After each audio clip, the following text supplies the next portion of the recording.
since I found out today. I live on the infinite plane. I ain't playing no games. I'm on a different plane. I live on the infinite plane. Okay, we are live, January 9th, 2025. I missed yesterday, but I'm working on a lot of things, mostly fulfilling orders, a lot of art, etc. But also, I don't feel obligated to respond to the big, dramatic headlines the instant that they're published, which is generally what alt media does. It regurgitates the mainstream. And I think it's important to wait till we have enough facts, because let's say we just responded real time as the headlines came out. What are we going to do? Like say, okay, let's reserve judgment because there might be some real victims here. Let's tiptoe around this. Let's take every person who claims that their family member just lost a house seriously when they're on Twitter. Because a lot of people like to attach themselves to these events. I used to get people all the time calling in and they'd be like, yeah, I died on 9/11. It's like, no, you didn't. And we had so many people just constantly attaching themselves to these events that I would say, okay, it's just hearsay. We have to reject that kind of information. And a lot of what you get on media is original reportage and hearsay. And there's very little fact checking. There's no fact checking. For example, someone who lives in the area, a popular Twitter user, Milo Yiannopoulos, had tweeted this image of the Hollywood sign burning. And I see all kinds of people on Twitter, Christians are like, oh, it's the Lord coming to judge you. You've got the QAnoners like, Q said this was going to happen on January 9th, 2025. It's like, that's an AI-generated image of the Hollywood sign burning. So you can't trust people. They just pass it on. It's what I call hearsay. You may recall this. Hearsay is a term used to describe information carried on as though it's evidence because you heard someone else say it. Well, there's this other phenomenon which I call hearsay. I saw it on TV, I saw it on Twitter, I saw it on TikTok. Therefore, I can repeat it, as though it's been vetted. Shortly after I coined the term hearsay, the Department of Homeland Security, the Department of PsyOps, actually stole that from us. And they created this thing called hearsay Day, where every September for one day, if you see something, you say something. So you report suspicious activity to the PsyOp department. But hearsay was our thing. And that's just how media runs. And so I waited a couple of days because I didn't want to just assume it was real. It's nature. They can't fake that. Are you sure? Are we sure? So I have maybe something of an unpopular opinion on this. But I think it's important just to express my opinion first, and then we'll go through the details. Okay, so here is my take, and then you'll see why I say we have to wait, because what we have found is what we typically find in these types of events. But if you look here, here's the image of the Hollywood sign burning, and it turns out this was AI. So my unpopular opinion regarding California. And look, since I'm not taking this stuff as real until I have facts to back it up, I'm trying to be impartial. I want to have some detachment from it. So I don't feel like we should be emotional about these things anyway. So my opinion is this is a government media psyop using real fires in a controlled demolition, along with a mass evacuation for mass disruption. I say it's very 9/11-y. A big demo, lots of witnesses, full media coverage, and lives are being disrupted. I'm not in denial of this. But look what they did in 2020. You don't think the PsyOp entertainment complex minds inconveniencing people? No, it's all part of the outrage. So the left gets to blame the right for climate change, and the right gets to use DEI equals die. They get to criticize money spent on immigrants instead of infrastructure. They get to attack the left, and vice versa. And then you have, ironically, Donald Trump and Joe Rogan sound sensible because they predicted this months ago, because they're psychic and they can see the future, or because this was planned. And finally, we have the copious predictive programming, which I want to talk about today. Like just a week ago, we were talking about, like 2 weeks ago, I said, hey, look, the homestead has LA getting nuked. So let's look forward to that in 2025. Many of you may recall, I was saying I'm looking forward to Los Angeles getting the nuke, knowing it would be fake. Well, what do you call this? And then I turn on the TV and Steven Gutenberg is getting all the coverage. He's this action movie kind of comedy guy from, I guess, Short Circuit, and then Lavalantula. And Lavalantula, he's the action hero who fights off the fire-spewing giant spiders that came out of the volcano who are burning down Los Angeles. And I turn on the TV, and there he is, saving Los Angeles. He's pulling people out of houses, he's pushing people in wheelchairs, he's moving cars, except for the Teslas. He couldn't move those because he didn't know how to start them. And that's another element to this. They're going to say, well, these electric vehicles, because of course California wants to get rid of the internal combustible engines, these are problematic. So there's just agenda all over this thing. You have an action hero taking his movie role into real life. So all these things lead me to question the authenticity of it. Again, I'm not in denial of it. However, I'm just asking, well, what is it? Is it climate change? Is it a natural cycle? Or is it a natural cycle augmented by a lot of media manufactured drama? Or is it possibly, see, I mean, some will say this was negligence. Some will say it was a lie hop, let it happen on purpose, some kind of long-term psyop. But I'm thinking this is, my way of describing this would be a government media psychological operation and a controlled demolition. All right, let me go ahead and see who has arrived in the raft. It looks like we already have a sizable crowd.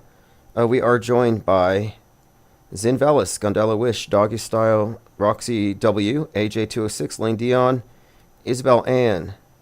Gondola Wish says, just think about when the AI video becomes so advanced it's able to fool even the most hardened skeptic. We're already there. We passed the point of no return. I was fooled by a whale-sized clownfish.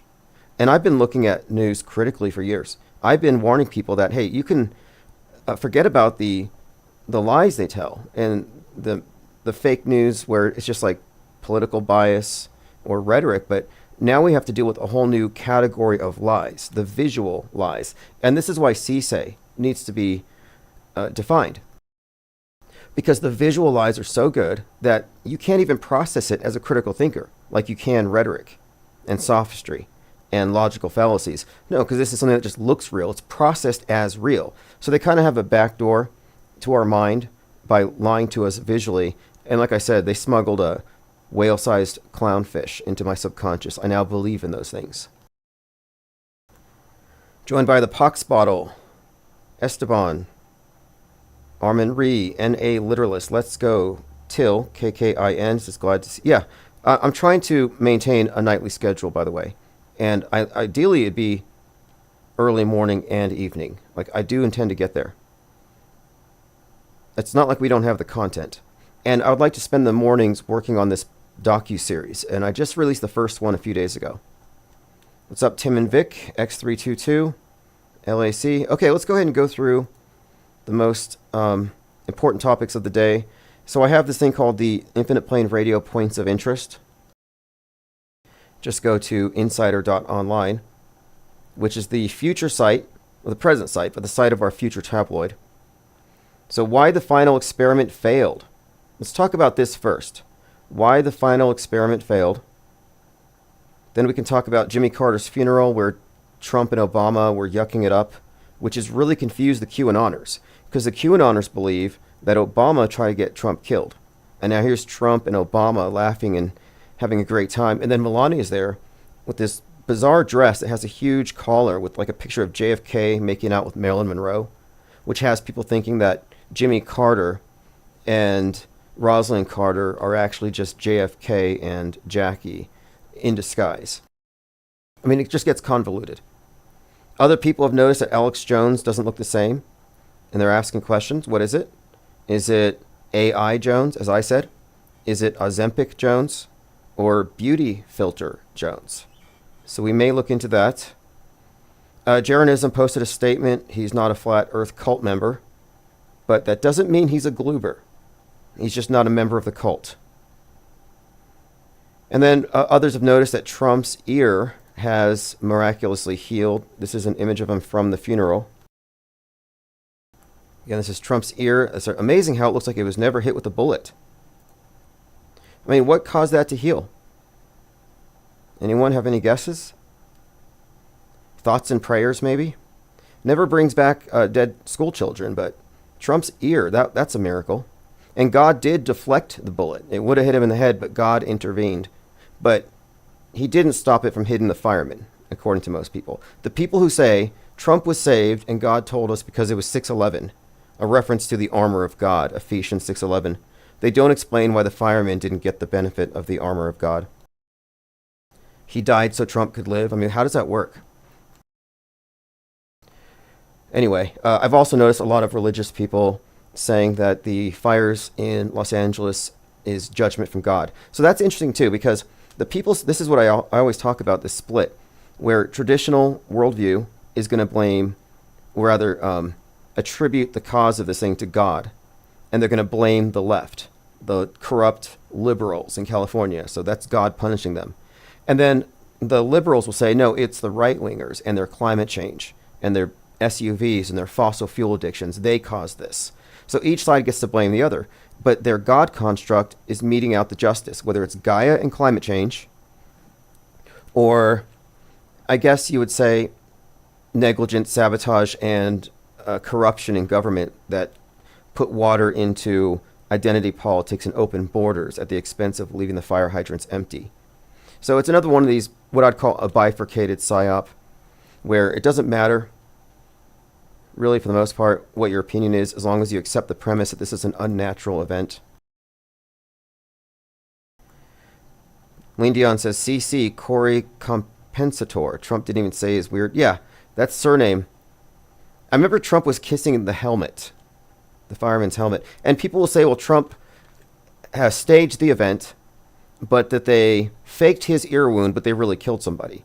So that explanation is from their own confused frame of reference. And if you're a mainstreamer and you consume mainstream news passively, it will be confusing to you. How can he fake his ear wound and this guy really dies? Is he now complicit in a murder? They can't really figure it out. And it's because they're lost in the forest of fakery. There's just fake trees everywhere, but they're under the mistaken impression that the trees are real, but occasionally they'll find one that's fake. It's like, no, the whole thing's fake. And until you can recognize this, it's not going to make sense. How could this one die and this guy's thing was faked? Well, it's because the guy's not really dead. It's a simulation. R. Cook says, AI IPS podcast was wild. The future is now. Oh, yeah.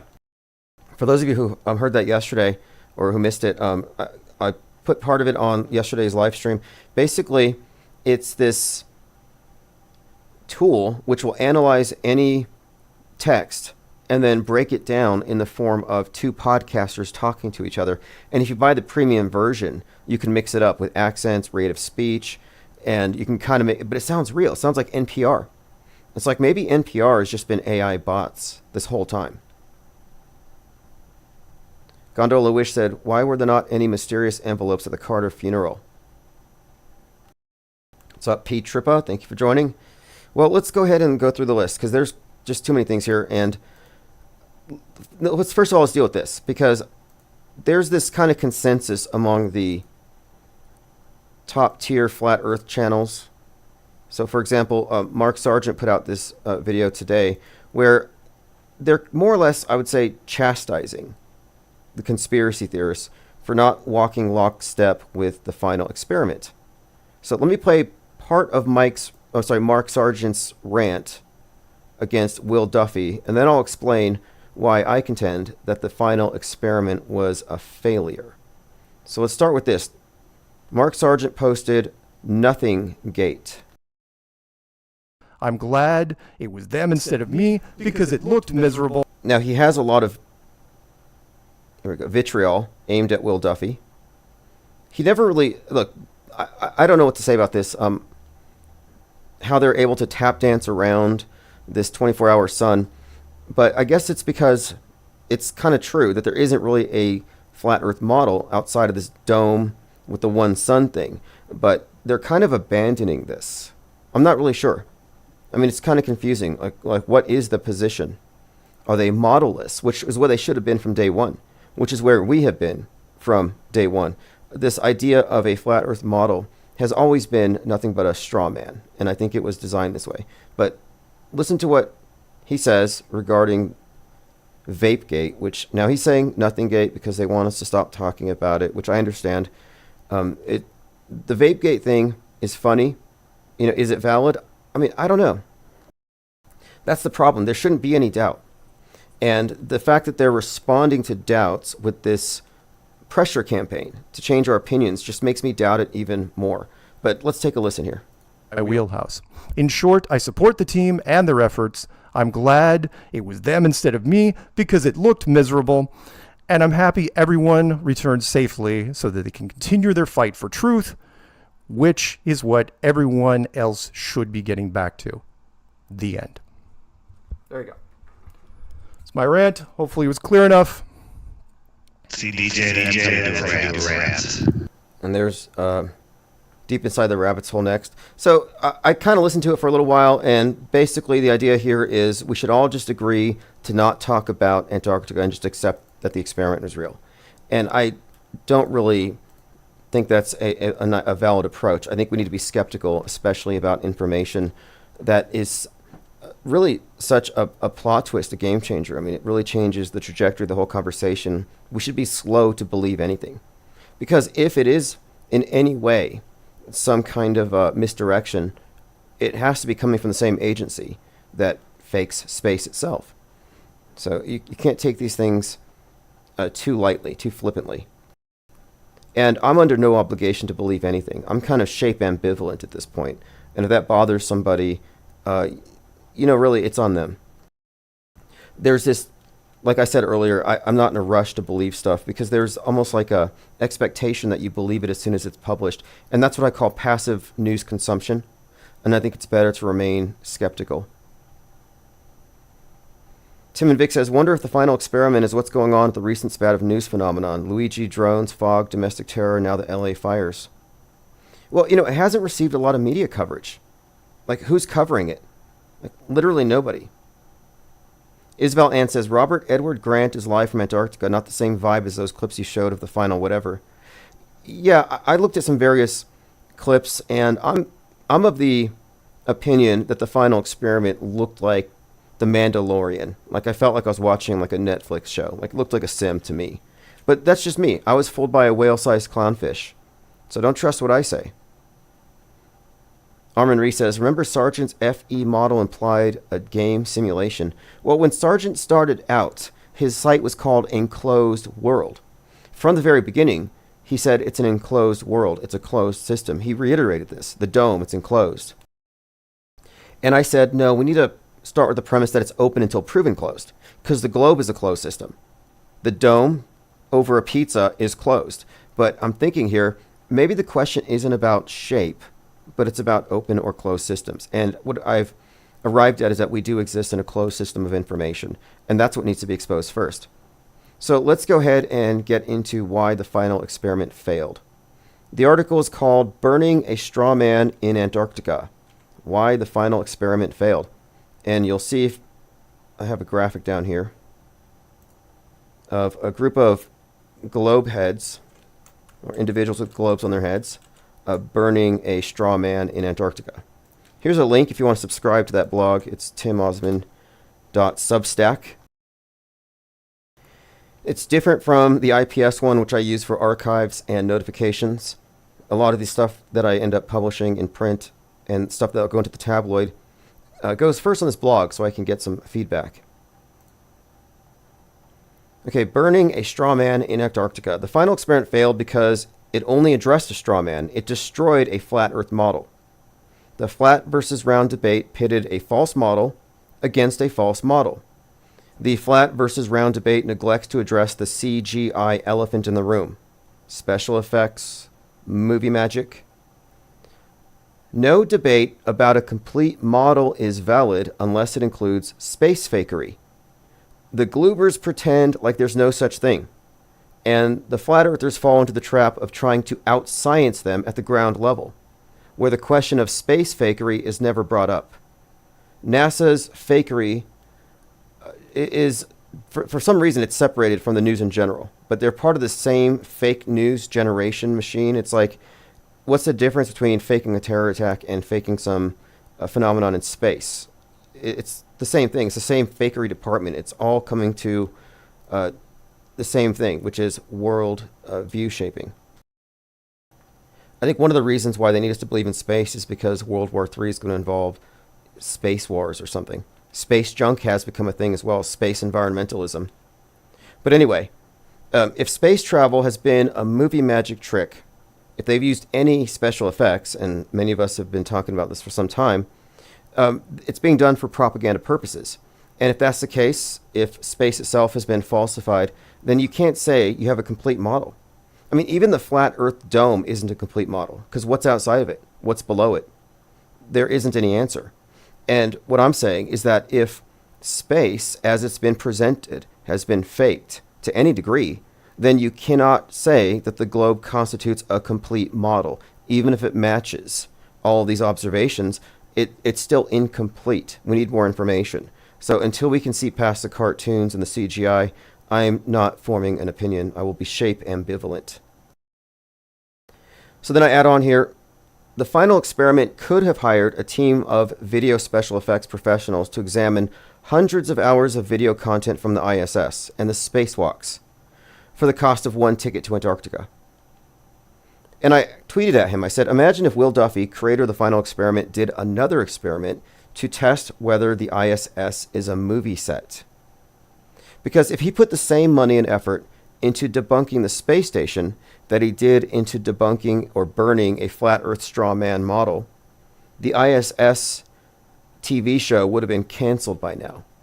And I'm saying this is intentional. I think the purpose of these debates this entire time has been to distract from fakery because of its implications for news at large. Not just the space news, but it's all interconnected. I mean, think about what this would do to Elon Musk. Elon Musk is a space faker. And as such, he, I think is of special interest here because of his role with X, his role as a promulgator of memes that make him a target, that make basically the case for censorship. It's all interconnected. It's all mind control. But space fakery is never addressed in these debates because they want you to debate them on the ground with ground level observations. And they will not talk about it. It's the elephant in the room.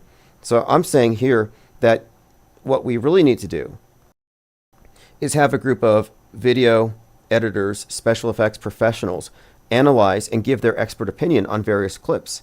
And I would provide the clips. There's many individual clips and also long streams. And I would bring up certain things and see what they would do. Because people would be throwing away their professional opinions to lie with no good reason.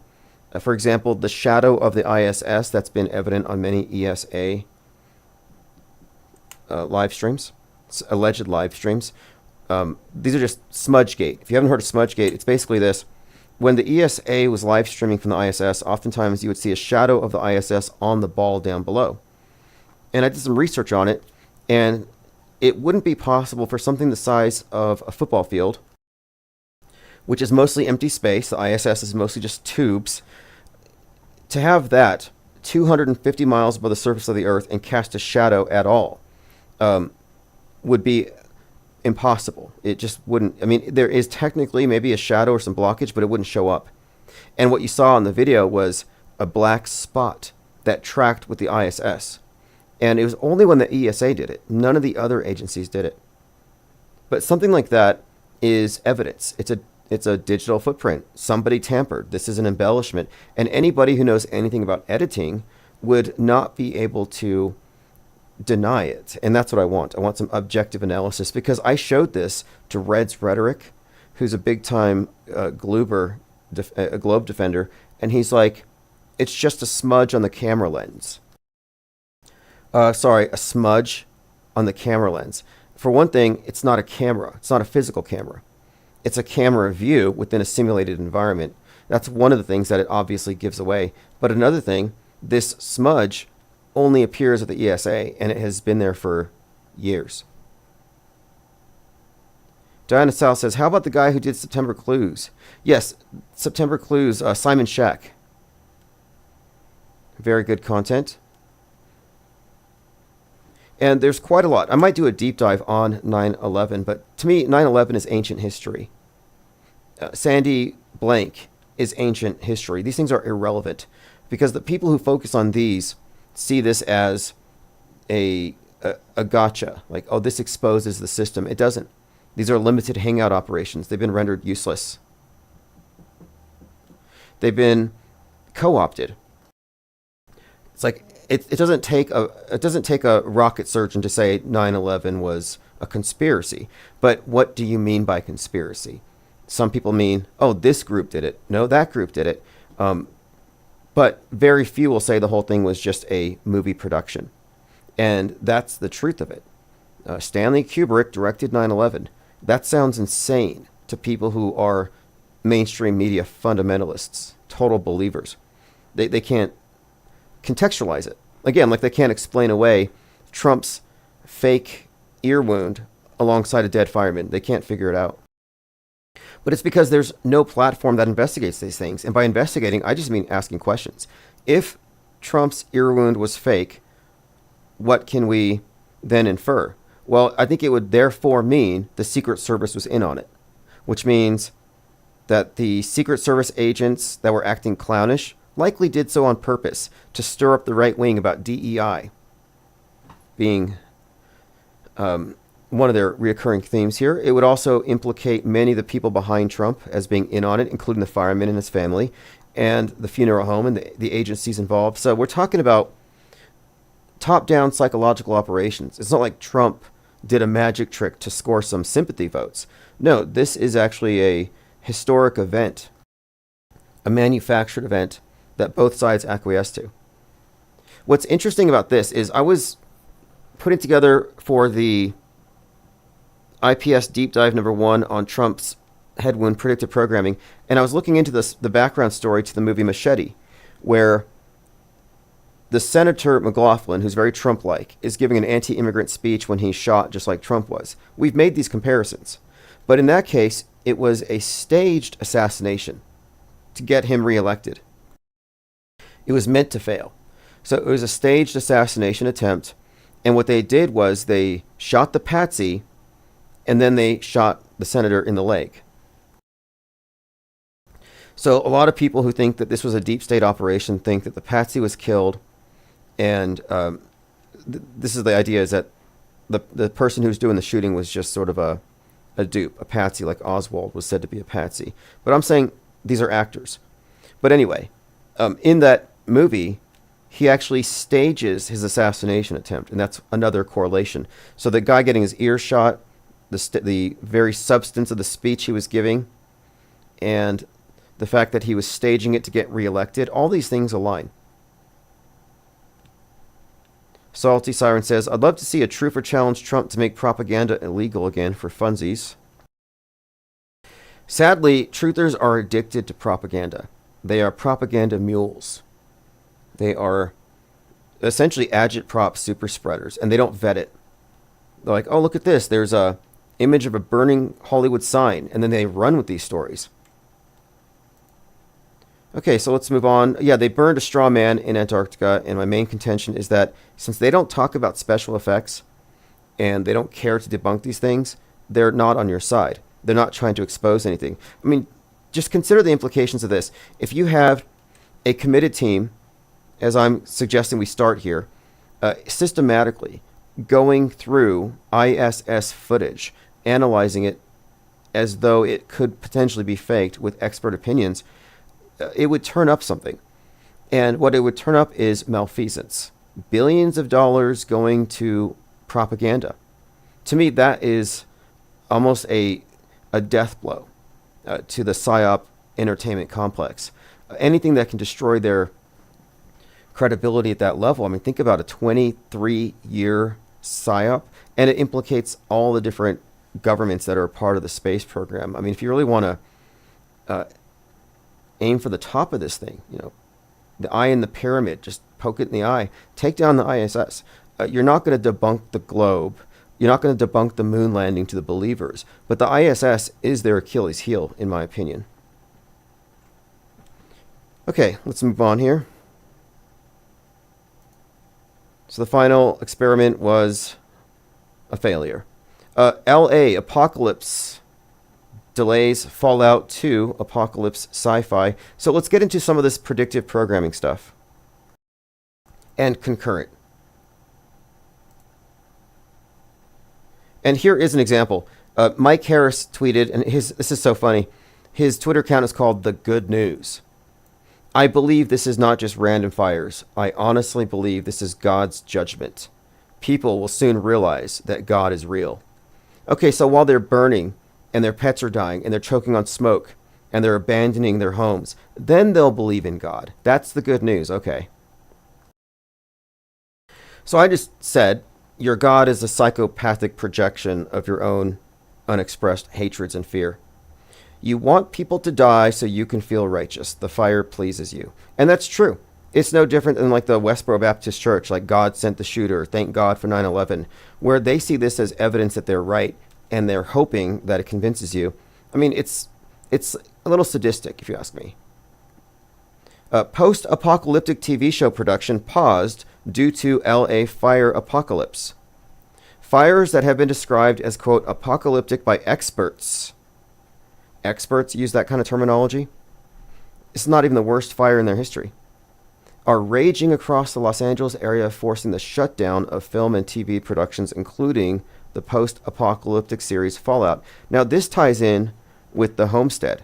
So the Homestead, as we talked about a couple weeks ago, is about the nuke hitting Los Angeles and then chaos ensuing. And now Fallout. There's this. Goliath Season 3 had a story with a dispute over valuable water rights in California's Central Valley. This has been a recurring theme.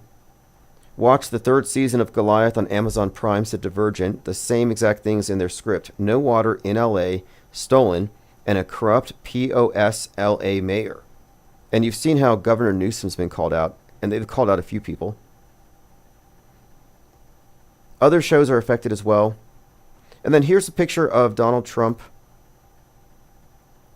and Barack Obama smiling, laughing. And people are saying, what are they saying? They're actually finding lip readers. Can you read their lips? What's being said here? QAnoners, their minds are blown because they think that Obama orchestrated the assassination attempt. So I tried my best to read their lips, and here's what I got. Trump said, remember that time my base was convinced you were to be executed at Guantanamo by JFK Jr. for drinking the blood of children in satanic rituals, and how I was going to save the children from the deep state? And then Obama laughs and says, yeah, that was awesome. That's what I got. That was my read.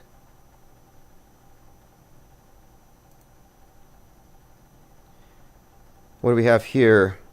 A film called The Guilty with Jake Gyllenhaal. Transferred from Copenhagen to Los Angeles, it unfolds in the midst of a massive wildfire outbreak. Maybe worth checking out. The Guilty review, massive wildfires. But I want to get to the more recent one, more relevant one. So check this out. This is TikTok. LA gets hit by a bomb. This is in theaters now. This is The Homestead. Which I should have seen it. I should have been doing my homework. I should have gone. So here's a scene where they are having to leave their house. All right, stay in the car. Stay in the car. I'm going to get... Yes. Stay in the car. Right back. Everything's okay. Come on, Ernie. This is the National Public Alert System. This is not a test. This is the National Public Alert System. This is not a test. This is not a movie. This is not a psyop. Large explosion has been reported. Okay, that's one. And then there's this. I think I found it. Here it is. There's so many examples here. There's just some strange things I want to get into as well. But this is the guy. His name is Steven Guttenberg. So you may remember this actor from La Valantula. And these are just unbelievable coincidences. So I'm watching CNN, and Steve Guttenberg is up. And I'm just having breakfast. I'm watching, and he's just like, yeah, I'm saving people. I'm moving cars, except for the electric vehicles. You need to come out and help. There's people in wheelchairs that need to be pushed. So he's like, we got to take care of each other. So Steven Guttenberg came out as a hero. And there's all kinds of headlines about how he's just this big hero. Actor Steve Guttenberg helps Palisades fire first responders as the flames rage. Steve Guttenberg helps evacuate neighbors impacted by wildfires. Gutenberg jumps into action as the fires burn the Palisades. So you have all these stories about how he's jumped into the action. And then there's this. Lava Lantula, right there on the cover.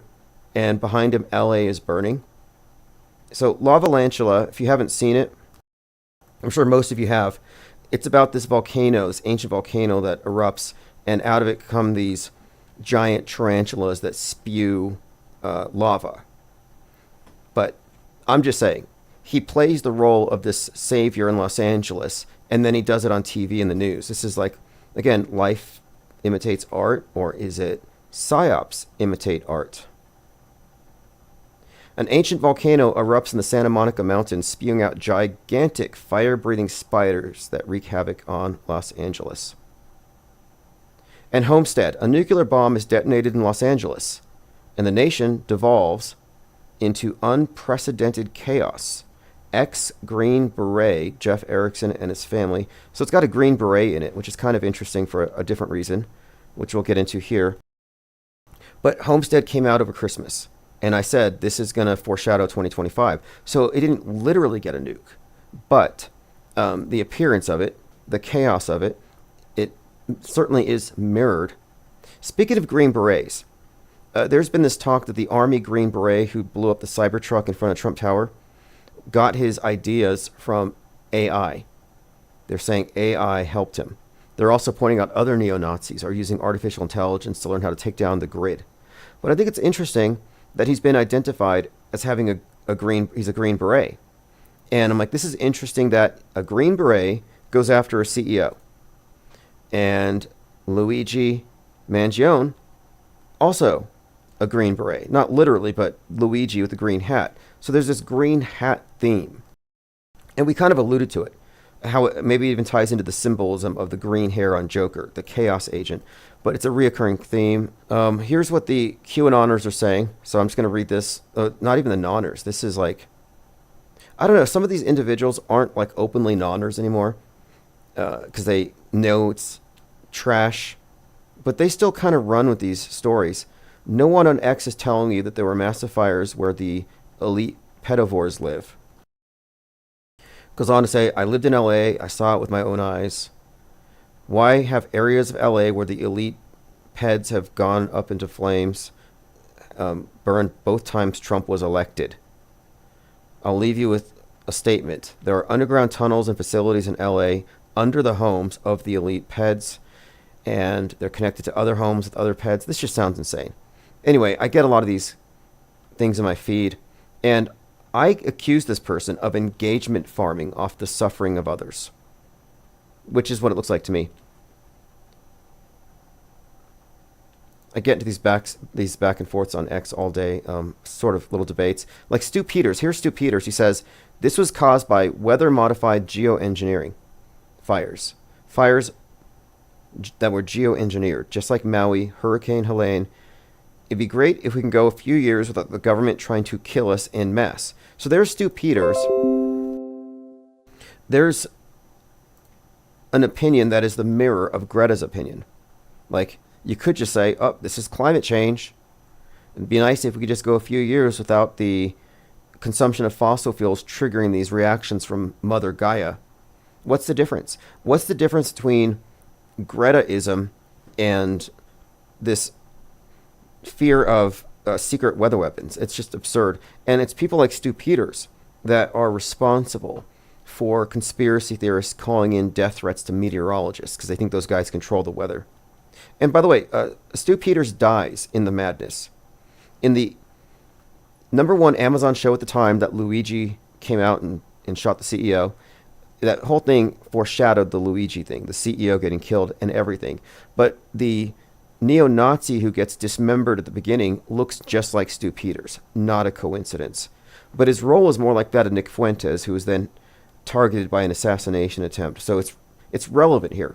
But interestingly, Stu Peters is definitely the basis for this character who gets killed. And it turns out he's killed by not some Antifa type, but rather his own side, because he was about to expose his connection to the billionaire who was financing him. So again, it all alludes to Musk.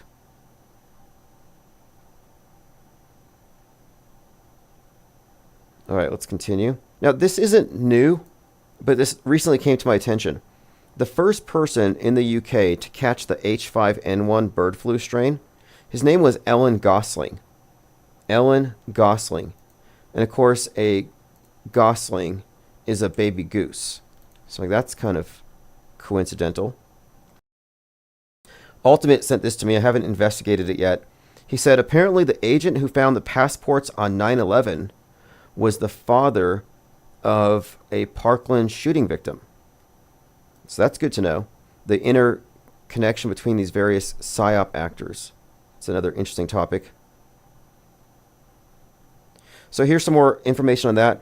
AI plans. Cybertruck bomber used AI to plan Tesla explosion outside Trump Hotel. Exclusive. ChatGPT advised infamous neo-Nazi on how to attack the U.S. electrical grid. And then there's this. There's so much happening right now. I kind of want to bring this one up, though. This is the previous Alex Jones and the new version. I don't know when they switched. It must have been within the last month. So what do you all think? AI? Beauty filter? Or something else? Put it in the chat. AI, beauty filter, AI Jones, beauty filter Jones, or Ozempic Jones. Okay, let's see here. Going through your comments. Oh, by the way, it was Elvis's birthday a couple days ago. I saw this live stream. It was Jurassic Liars was walking around downtown. I think he's in Glendale, wherever he was. He was walking around. It looked like the apocalypse. Just walking around as everything burns around him on Elvis's birthday. It seemed very appropriate. In fact, I think I did a meme of Elvis. 1/8. So his birthday's on January the 8th. But yeah, his 90th birthday. Lean Dion says the start of this year has been very busy for the U.S. Yeah, I was hoping it would be. You know, I really have been. Let's Go says Ozempic Jones for me. Silence says shaved head and new beard. It looks like a new head. I mean, yeah, it's got a new beard, but like it actually kind of looks like a different. But I don't know. I mean, I think it might be a spray tan. He certainly looks fitter. He looks meaner. He looks a lot more intimidating. Like, this is the Jones that should have stormed the Capitol. I don't even know if the Jones in 2021 made it up the stairs. But this guy would have climbed the wall. Yeah, Elvis is 90. And Elvis is weirdly just kind of interwoven throughout this entire world stage narrative. What's up, Howard Boyd? Thank you for joining. Tim and Vic says Cybertruck explosion was AI. It could have been. You can't take these things for granted that they were real. There's no reason to, especially if you don't have any witnesses. All we have is the video they showed us. Truman says AI Jones. Yeah, I'm thinking it's either AI, like he sold his persona and all these sound bites and facial expressions, and they throw it to ChatGPT, and they just kind of create a podcast, just like that software I used the other day. They might have replaced him months ago. I mean, for all we know, the Sandy Hookers had him whacked, and they replaced him with AI. I mean, anything could be possible at this point. I don't know. Diana South says he had a head transplant. Sink says, whatever he's on, he lost his smile, chuckle, and ability to blink. Right, I'm leaning towards beauty filter.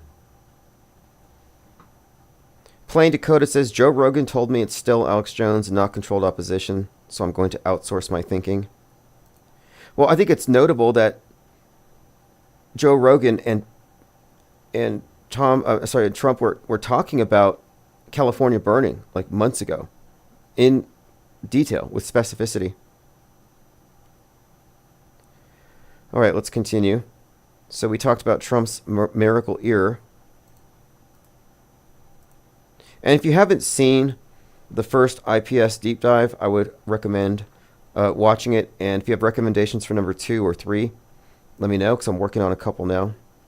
I'm planning to start number 2 tomorrow. I have some ideas.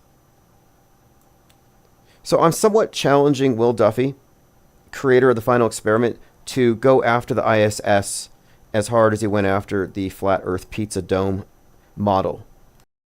I don't think he'll do it.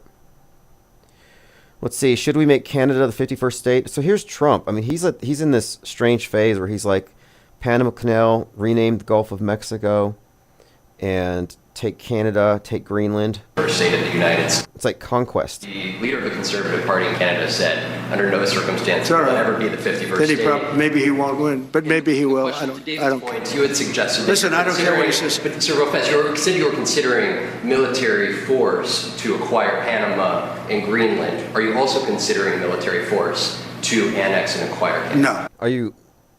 They're asking him seriously, are you considering military force to annex Canada? Like, they take this stuff seriously. And these people are, they're terrified.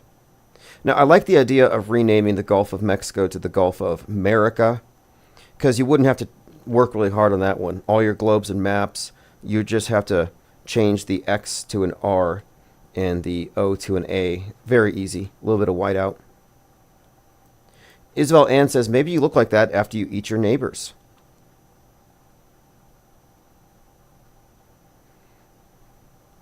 Okay, let's Sync Lloyd says, the dude talking about AI said they had an AI Alex Jones and it was interviewing someone, had Duper's delight. He was indeed talking to an AI Alex Jones. Well, look, I'm suggesting here that the reason why he looks different is that it's either, because it's like an idealized version. So either it's AI, it's a beauty filter, or, I mean, what else is there? Or, I mean, a tan, I get it. He grew out a mustache. Maybe he has a better fitting suit. He took some fashion advice from Roger Stone. Roger Stone is always tweeting about people who wear sneakers with their suits and how terrible that is. I think the mayor of New York did that. I don't know if he's called out Alex Stein, who also runs around with sneakers and a suit. But anyway, some people here, this isn't just me. Arthur Quan Lee said, this is the info warrior, this is a theatrical puppet. Like, do we need to be worried about the real Alex Jones? Did he get swapped?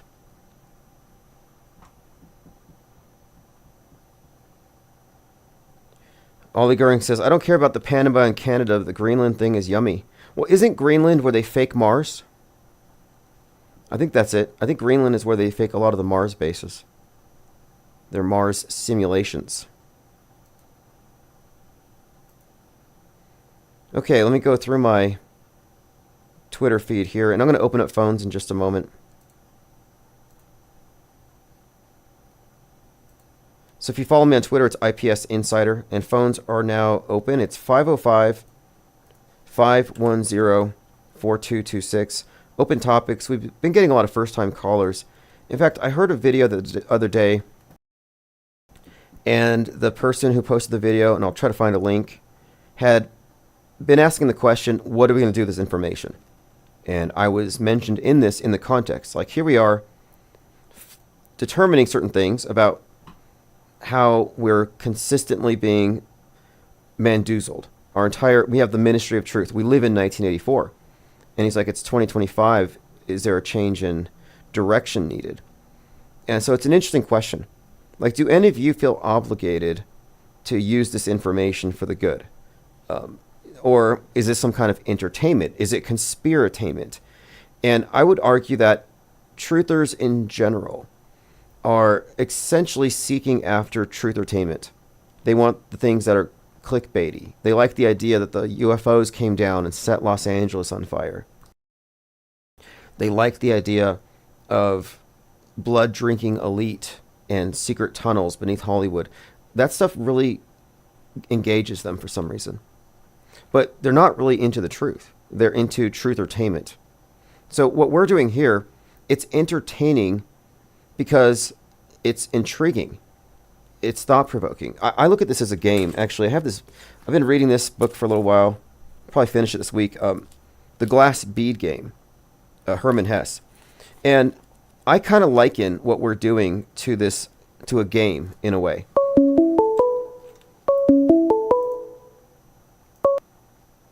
Infinite Plane Radio. Hey, dude, this is Jurassic. Oh, hey, I saw you running around just shorts on while the world was burning around you. How was that? Yeah. Well, I mean, it didn't, other than the smoke, in the air, it didn't affect my area except for my power went out for almost, 24 hours. But it just went on just a little while ago. But I don't even know why it went off because, the rest of the area wasn't even off the electricity, just around my few blocks. But forget about that. But the reason I called is, do you know that this incident is near Pasadena, right? Right. And the Rose Bowl was, the Rose Parade is in Pasadena, and it even passes one of the streets that had a lot of damage. If you were to go north on one of these streets, it's called Lake, I think. There was so much damage on that street, supposedly, where all these buildings burned. The Rose Parade went by that, and Elvis was at the Rose Parade this year. This year, Elvis was at the Rose Parade. Okay, I saw a picture of the float. I didn't know it was this year. Yeah, that's when I did the video on it. I did the video. It was him and B.B. King on the float. And, Elvis is known as the king. It was the Mississippi float. Okay, here it is. I'm looking at it now. Okay, 2025 Pasadena Rose. This is the one I saw. I saw it on your channel. Okay, so they brought out a big old Elvis effigy. And this was Elvis's birthday when you're walking around on 1/8. Okay. Yeah, and go ahead. Okay, yeah, I'm putting it up on the screen for anyone who's wondering what we're talking about. It's this float with a big old Elvis on it, and you see B.B. King. Okay, interesting. And right next to B.B. King, there's the words Ground Zero. Ooh, okay. I see that. Ground Like Zero. below. It's a blues club in Mississippi. And you know who owns that place? Half of it or some part of it is Morgan Freeman, the guy who plays God and the president and everything. Yep. Morgan Freeman, another character to analyze. He plays God in a Jim Carrey movie, right? Bruce Almighty? Yeah. And he plays the president every time, too. But anyway, he plays somebody important in everything. But the point is that Elvis was there at this thing. And, at the Rose Parade, you had also the Wicked float, which had to do with the Emerald City. Okay, and let me bring this up for anyone who didn't know it.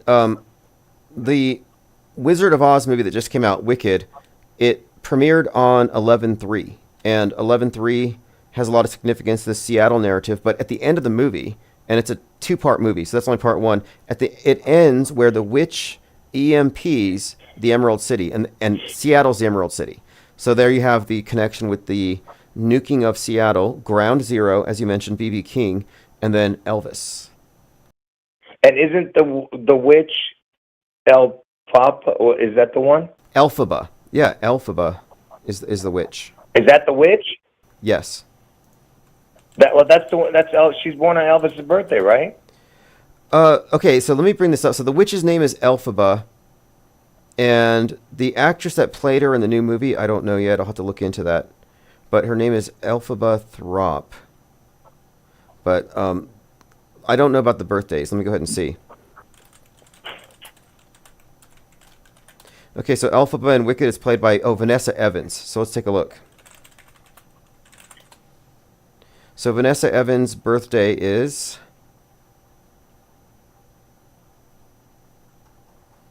This is wild. How these celebrity birthdays are like part of the code in almost every one of these instances. Let's see here. I'm not finding it, but I will in just a moment. Isn't it the witch, the bald woman? Yeah, that's the one. Or something. Yeah, that's her. Yeah. I don't know the creature's name. Yeah, it's Vanessa Evans, and I'm trying to find it. Maybe somebody in the chat can find it. There's just too many people with that name for me to pull it up quickly. But she's the witch, and at the very end, she by the the blacking out of the Emerald City. To me, that's blacking out of Seattle. What's her name? I'm gonna ask Google. What's her name? Vanessa Evans. When was actress Vanessa Evans born? Oh, I see. Did they keep up? Yeah, they're bringing up somebody else. That's weird. Okay, Elphaba. Man, I wish I could get it right. I don't know the stupid name. Hold on. Isabel. The cast Yeah. of the movie Wicked. Cynthia Evans. Oh, Cynthia Evans. Cynthia Envio. Cynthia Envio, whatever the creature's name is born on Elvis's birthday.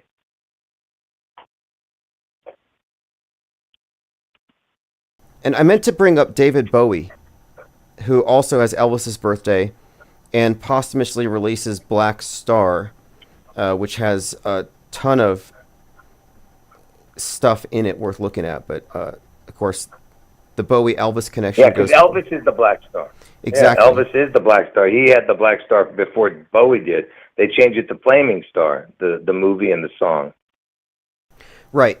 And there's connections between the characters they play, because Bowie represents the man who fell to earth, the savior, Starman, Mr. Satan, and this is a part of Elvis's story. Very interesting how these characters overlap, especially you look at the iconography, the symbolism, the lightning bolt, and all these things. Well, just real quick, let me just say this. Let me just real quick recap. That way they can understand. And then I want you to recap what you said about the EMP thing. Listen to this. So on Rose Parade Day, which is the first of the year, Rose Parade was, and Rose is to rise, get it? Rose, rise. Anyway, so you have Elvis at the Rose Parade, and it was the Mississippi float because that's where he was born, and he was on the front of it, and then B.B. King was on it, and on there it said, Blues Club, whatever. It said the words Ground Zero, and then you had the Wicked float also. And yes. I'll let you say that. Cynthia. I'll let you say that in a minute. Arrivo, yes. Arrivo, that right? That's the witch, right? Born on Elvis's birthday, correct? Yeah. So before you tell us about the EMP thing again, just listen to this. So there was another float there. I mean, they had the Emerald City on that Wicked float, right? There was another float, the Louisiana float, I believe, had a crocodile or alligator. I don't know what it was now, but with a crown on its head. And Louisiana is where the Super Bowl is. So he had a crown on that beast out of the sea, which is a crocodile. And the reason that's important is because Elvis, when he turned 55, which is the Satan number, it was in the Super Bowl was in Louisiana the year Elvis turned 55. But anyway, so what was the EMP thing again? What did you say? So the EMP thing, a couple of things. One, Seattle, of course, is the Emerald City, and at the Space Needle next to it, you had the Experience Music Project, which is this, now it's changed its name, but it was called the EMP right next to it. So we had already made these connections. There's a lot of predictive programming for Seattle being Ground Zero.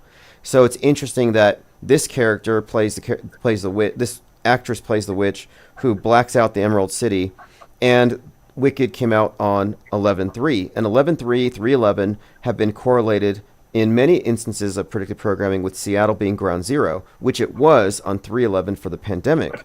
But the nuke thing, Ground Zero. So Ground Zero is invoked in this parade alongside Elvis and her.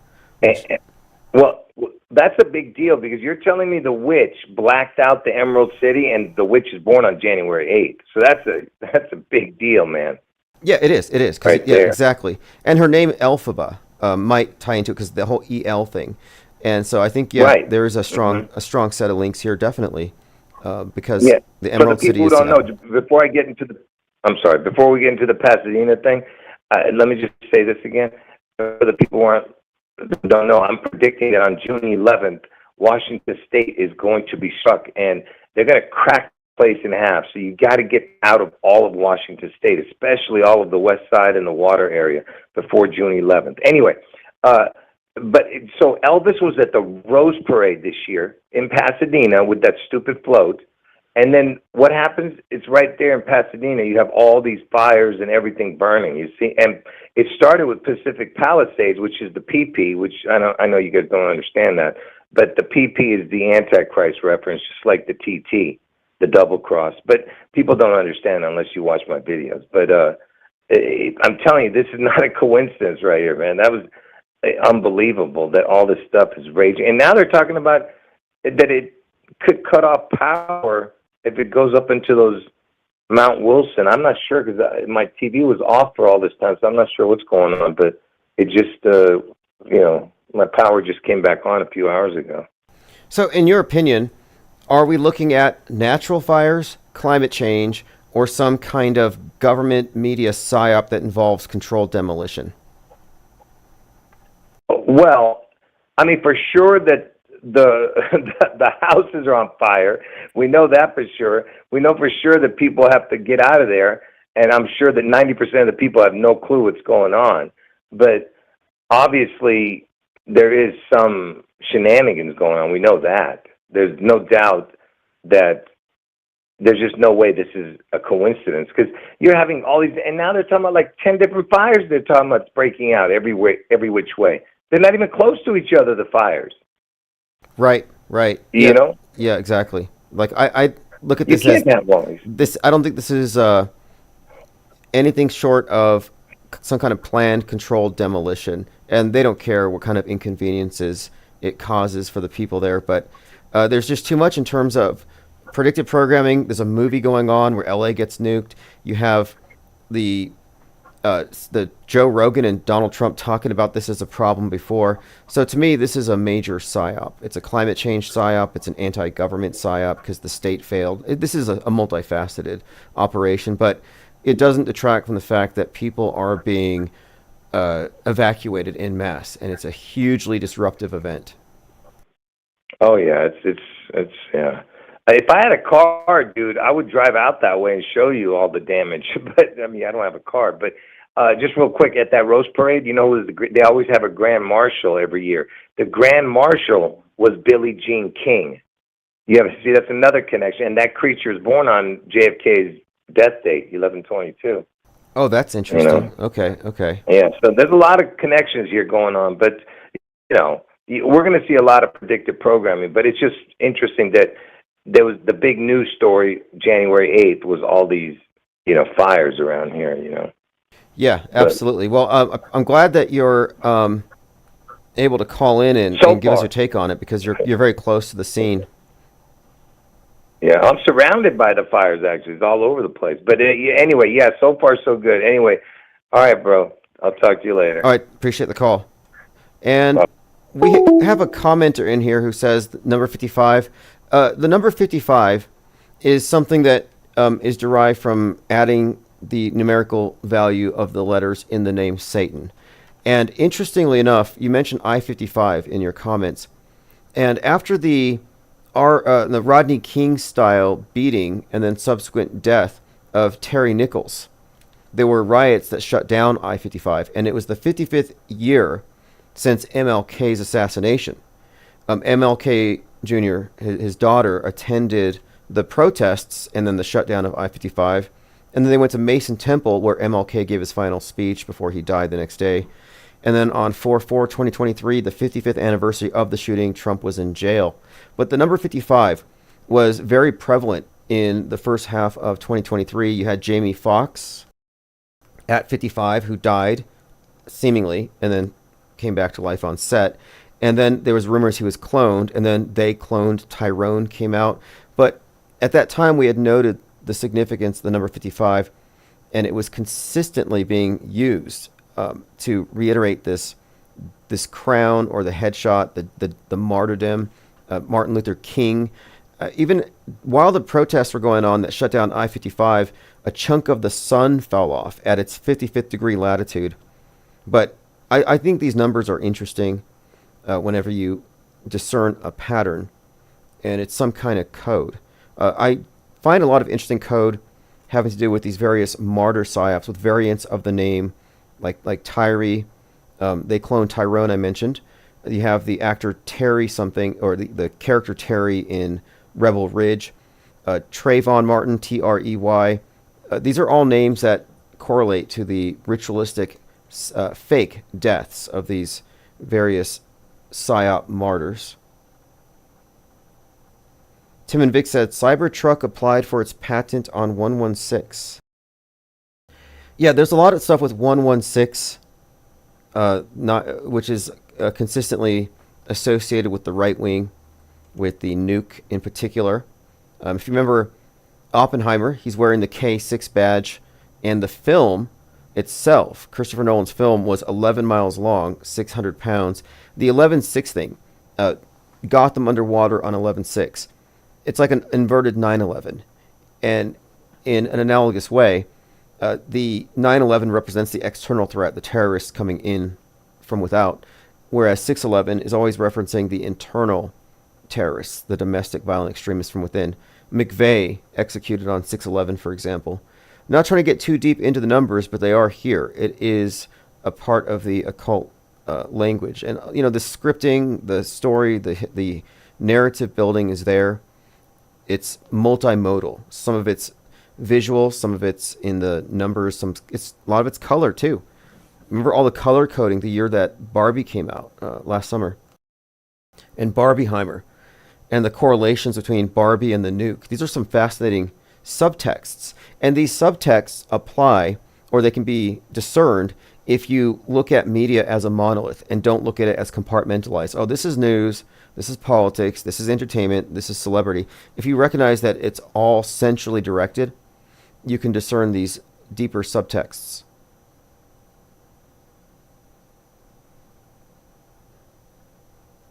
Truman B3000 says the fires are a distraction from the final embarrassment flop. So you think they... Oh, yeah. Diana South, Tyreek Hill. Yeah, Tyreek Hill, the name. So Tyreek Hill and his very high-profile incident with the police where he was yanked out of the car, that followed Rebel Ridge. And the main character's name is Terry. And people compared the two. And so Terry, Tyreek, they cloned Tyrone. Interestingly, the actor who played Terry in Rebel Ridge, which again was mirrored by the treatment of Tyreek Hill, that actor was going to be the star of They Cloned Tyrone. And then what does cloning mean? Well, you know, he dies and he's replaced. And we're talking about the theme of death and resurrection. That's the subtext of the name. Anyway, it's an interesting rabbit trail. I should probably do a deep dive on the names of the various martyrs and how interconnected they all are. Specifically, I think starting with Trayvon Martin on.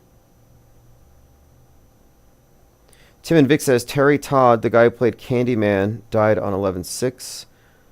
Leibelsberger was called the Candyman in Afghanistan. Interesting.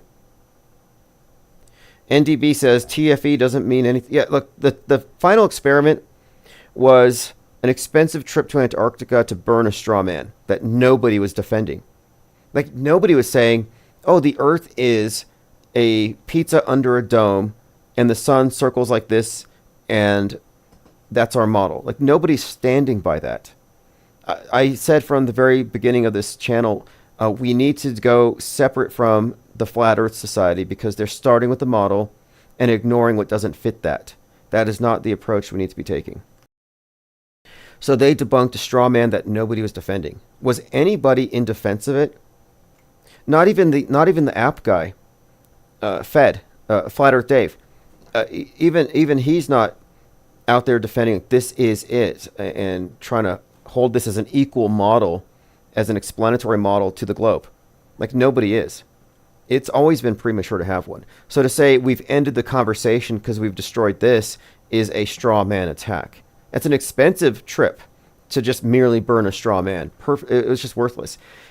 It failed because they don't address the special effects, the CGI, the movie magic, and the wider context of propaganda in which it can all be contextualized.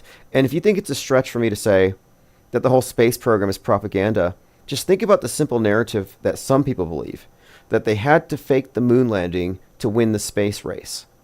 That was the point of Fly Me to the Moon. If you can understand the concept of faking it to win a worldview contest, which is what the whole point was, let's show capitalism can beat the communists and lead us to space, then you should understand that, yeah, it was a propaganda victory. Not against Russia, but against everybody. Isabel Ann says, did you see the new Robert De Niro TV show coming out about cyber attack 0 Day? I have not. But Robert De Niro is an interesting character in all of this, and I alluded to him a couple of times in that documentary the other day, the deep dive. So he plays various aspects of Trump. So, for example, in Joker, he gets the head wound, but he's shot by Joker, who's based on Travis Bickle, a De Niro character who inspired the assassination of Reagan. But De Niro on the world stage as an actor in these various roles, and then on the ground as an opponent to Trump, has been a fairly prominent character in driving this story, driving this manufactured history, specifically around Trump. So 0 Day stars De Niro as former President George Mullen. I said he plays a proxy for Trump. Senator McLaughlin, for example, in Machete. But that I was just pointing out that when he gets shot by the character of the Joker, he's representing Trump in this public headshot. So I was saying that he's a predictive programming proxy for Trump. And here he is playing a former president. Okay, so anyway, charged with finding the perps of a devastating cyber attack that caused chaos and thousands of fatalities. Let's take a look at the teaser. Now, this is on Netflix. So let me just say this for the record, because there are people who are new to this. 3,400. So just 3,402 people died on 0 Day. That number probably means something. But I was talking to somebody who's new to this topic, and they said, oh, you're just going back and cherry picking. And I said, no. We recognized more than 2 years ago the concept of concurrent programming. It's not just stuff far back where you could argue you're cherry picking, because a lot of people do. The people who only look at Stanley Kubrick or only look at Back to the Future, they cherry pick the hell out of it. We're not cherry picking. We're predicting. We have a predictive model. We recognize the intrinsic entrainment of entertainment and news. It's there. It's real. This is the only real conspiracy. You can forget all the other conspiracies, forget aliens and Bigfoots and deep states. The only conspiracy is how all entertainment has been co-opted by world government. And it's only one. Like there's only government. There's not governments. Not when you look at it from the wide view. But you know, in this case, let me play part of this teaser and then we'll go further. We're just looking at Netflix, and I'm saying it's a predictive model. So I'm looking at this right now for the record, and I'm saying that I'm going to watch this, and what happens after this movie's released on Netflix, because it's a popular movie, it's being hyped, it will reflect in the news. Life will seemingly imitate Netflix. But I want to reiterate that life does not imitate Netflix. PsyOps imitate Netflix. 1,402 people died on 0 Day. Plane crashes, train derailments. Plane crashes, train derailments. It sounds like the last couple of years. Big stories. So it's a limited series. Who's ever responsible for this attack, they're dangerous. They'll do it again. Okay, so we're talking about a limited series. It's coming out. Matthew Modine's in it. That's big. So Matthew Modine plays Joker in Full Metal Jacket. He's the guy with the target on the side of his head. He's kind of sarcastic, ironic, etc. Well, Matthew Modine, here he is playing this photographer, war photographer, Full Metal Jacket, but in the subtext, he's JFK. There's this subtext where you can view it in this lens where he's JFK and it explains all these Oswald references. But anyway, interesting character all around. He's in Stranger Things. He's the mad scientist, the brainwashing guy who creates all these individuals with psychic abilities. But he is an interesting character to analyze separately. But I'm just pointing out now that 0 Day will have some prophetic content. For the uninitiated, the unenlightened, it'll look like prophecy. It'll contain eerie coincidences with future news events. Now, if we were wrong about the deliberate entrainment between entertainment and news, specifically fake news events, if we were wrong about this, we would not be able to make predictions like this. And we've been making predictions like this for a long time. I use the madness as an example, where it's definitely the case that either life imitates Netflix specifically, or Amazon, whatever's number one. Either that's happening with regularity, and this is an astounding sequence of coincidences, or it's all scripted and fake and they're manufacturing history in front of us. Like, I refuse to believe we live on planet Netflix. I think it's more likely that Netflix is a propaganda outlet to help shape our worldview and condition us for future fake news events. Let's see. Dirk says, I used to like him as an actor. He's a loser. Does he really hate Trump, or is it an act? It's an act. It has to be an act. And I'll do a deep dive on De Niro, because it's hard to get the intricacies of this and the obvious intentionality of it. And it's so internally consistent. We're talking about a fictional universe. So if you talk about the assassination attempt on Reagan and the relationship to Catcher in the Rye and the taxi driver, and then you fast forward that to the Trump assassination and its connection to the Joker, De Niro fits in this all throughout. And it's extremely intricate. There are just so many layers to it. I'm probably going to have to do a deep dive to bring people up to speed. But when De Niro was outside the Trump courthouse ranting about Trump, called him a destroyer, said he's going to destroy the country. When he was out there, I said, this isn't just some random unhinged lefty. He's out there because of subconscious associations we have with his persona, some predictive programming component here. Well, within a few hours, we had discerned Machete, and we were talking about this before the Trump head wound. So we're looking at the various instances of Robert De Niro in movies and how it might relate. And it turns out in Machete, he's giving a speech verbatim to Trump's speech about illegal immigrants when he stages his own assassination attempt. And that's just one of many, many examples. But to be that intricately intertwined into the big psyop, he has to be an insider. It's all there in the symbolism. Travis Bickle with the gun to his head. There's so many layers to it. Deer Hunter, the gun to his head. De Niro's character on the world stage, his Trump derangement syndrome, is as fake as Alec Baldwin's. You know, Alec Baldwin, so Trump deranged, he shot a guy that had Trump's birthday. You know, Joel Souza, the director of Rust, had a 6/14 birthday. But anyway, Alec Baldwin played Trump all the time on Saturday Night Live, and they asked him, you know, how does this make you feel playing Trump since you hate him so much? And he said he wished for a meteor to hit the White House. And I remember at the time thinking, that's an odd thing to say, because Don't Look Up had just been advertised. Don't Look Up, starring Leonardo DiCaprio, where it's about a comet that's going to hit the Earth in 6 months, 14 days. Again, 6/14, Trump's birthday. So like, wait, comet hitting the Earth. Anyway, these overlapping themes. I'm suggesting that these are storytellers. These actors are history tellers.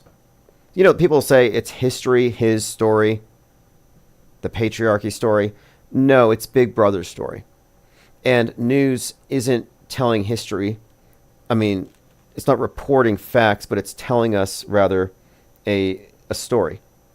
And what they tell us, the lies, get mixed in with the truth.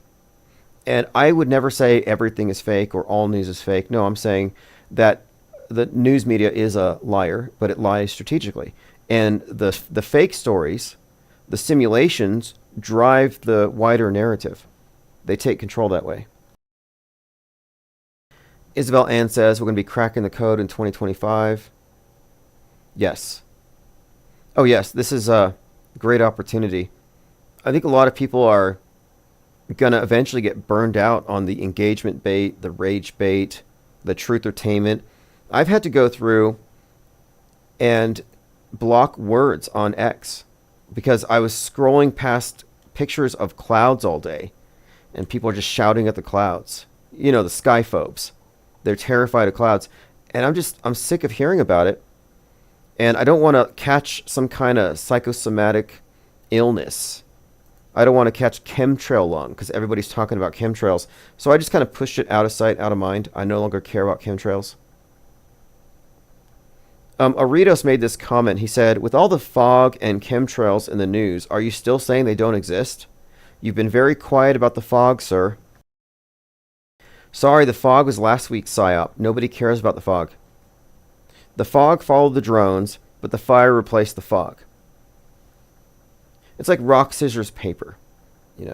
Terror attack beats assassination, but fire beats terror attack. And then you've got, the truck attacks, the CEO shootings.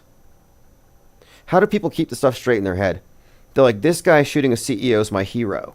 This guy running over people is a villain. How do you know the people he ran over weren't CEOs? Or maybe future CEOs? Like maybe he was, who knows? How can you judge him if you're open to the idea that murder is okay if it backs a cause you believe in? Elon Musk chimed in. These fires are avoidable, but nonsense regulations in California prevent actions from being taken. So year after year, homes burn down more and more. So here's the line you're going to be getting from the right. Malfeasance, negligence, the government did it. The left is going to say climate change did it. Capitalism did it. So who's right? My response was, no, it was caused by direct energy chemical fog sprays from drones sent by the deep state to expose satanic baby eaters in Hollywood so President Trump and John F. Kennedy Jr. can bring justice to the missing children. Climate change is fake, but geoengineering HARP is real. So if I wanted to fake it like I was a truther, I can do it. I could speak their lingo. Gondola Wish says 48 hours of news in a 24-hour cycle. They cranked it up. Now it's 3 days. Every day you get 72 hours worth of news to parse. This leaves people immersed in information. It's an information overload. And this is intentional. They want to overload you so you reach for blue checks so you can have some semblance of a coherent worldview. That's why people stick to the networks. Fox or CNN, they stick to their chosen platforms because they need someone to parse through it all. And that's because they're passive. If you're passively consuming the news, then you're passively accepting that everything I didn't process because I wasn't watching happened. So the 72 hours worth of news that happened yesterday, it's all real because I didn't have a chance to go through and call it out as fake. But the trick here to keeping your head above water, above the sea of irrelevance, is to suspend judgment on what you accept as real until you have the facts to back it up. That's how we stay up here afloat on the raft. And by the way, sea of irrelevance, I say it's Huxley, but I don't think it's a Huxley quote. I think the sea of irrelevance is Neil Postman, who wrote Entertaining Ourselves to Death. But he was suggesting that the real question here is, are we going to be stuck in a 1984 with total information restriction, or is it going to be a brave new world sea of irrelevance where information means nothing? And that's where we are. Trump faked an ear wound, or faked like he was shot, and somehow that fact doesn't matter because it's drowned out by mis and disinformation. Tim and Vic says Maui fire 8/8 escape from LA came out 8/8. LA has 88 cities, 88 constellation. Go ahead and clarify on that one. Now, as far as Maui fire and 8/8, that date is the Lionsgate portal. Sirius lining up with Leo, and there are astrological alignments to all of this. Isabel Ann has been commenting on this for some time. In fact, Isabel Ann said, based on the location of Algol, this star, it would be the perfect time for a head wound. She said this on 7/13/2024. And we're watching Trump, we're watching the news, and then he gets the head wound. So before 6/11, before Trump was shot, our resident, I won't say astrologer, but astrology, maybe, called it. And our take on it is this, is that there is an astrotheological component to all of this. It's a, I guess you would call it the celestial metascript. And then we have our terrestrial version of it. as above, so below. Seems to be part of their program. And it makes sense to organize things along these ways because these are objective measures. So, for example, 9/11 starts at 8:46 a.m. Mercury's rising at 8:46 a.m.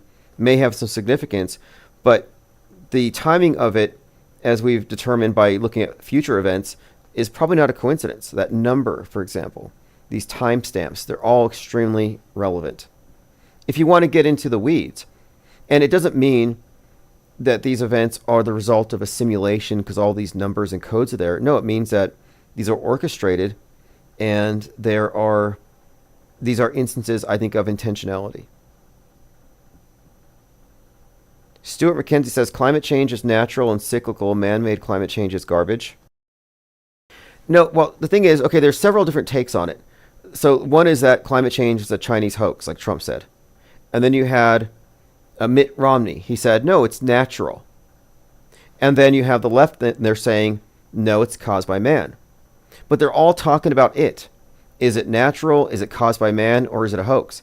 I'm saying there isn't even an it. It's not a natural cycle. That it's not even a thing. It's not even a thing. So, like for Maui, for example, they said, is it caused by climate change or direct energy weapon? Both sides agree it's irregular. It's extreme. It's different than it was. Something's changed. And now we got to decide who do we blame for it. And I reject the very premise that there is any change. Whether it's geoengineering and Bill Gates or our overconsumption of dino juice. I'm saying that no, it's probably nothing. Isabel Ann says the NASA Jet Propulsion Lab has been evacuated 88 years from its inception on Halloween 1936. So JPL, Jack Parsons, L. Ron Hubbard, Marjorie Cameron. Interesting story there. Marjorie Cameron's interesting for a lot of reasons. First person to report a UFO a year before Roswell. Later, she performed in a movie by the Satanist Kenneth Anger in the role of Babylon, inauguration of the Pleasure Dome, the goddess Babylon. Kenneth Anger wrote Hollywood Babylon, which is the basis for the movie Babylon, starring Margot Robbie, who later portrayed Barbie. And there's a connection here. I should do a deep dive on this one. I've been saying that Barbie is an idol and that she represents the goddess of the New Age. And if you didn't know, the New Age concept of Isis and Osiris or Christ and the Magdalene has been updated to Babylon and the Beast. And Barbie is this goddess Babylon. And the color pink has occult significance. Okay, Isabel N., I am an astrologer in my profession. Yeah, you wrote that in the live chat 20 minutes before he was shot. And it's because looking at predictive programming as an indication that this is a structured form of propaganda, that it's a predictive model that we're using here, we were saying that, hey, Trump's going to get his head wound here. So we're waiting for it. And on 7/13, 20 minutes before, it was called out here. Dirk says, Tim, I remember when you waited outside the buses about the fake head wound. The looks on the brainwashed normies was insane. They have little hope.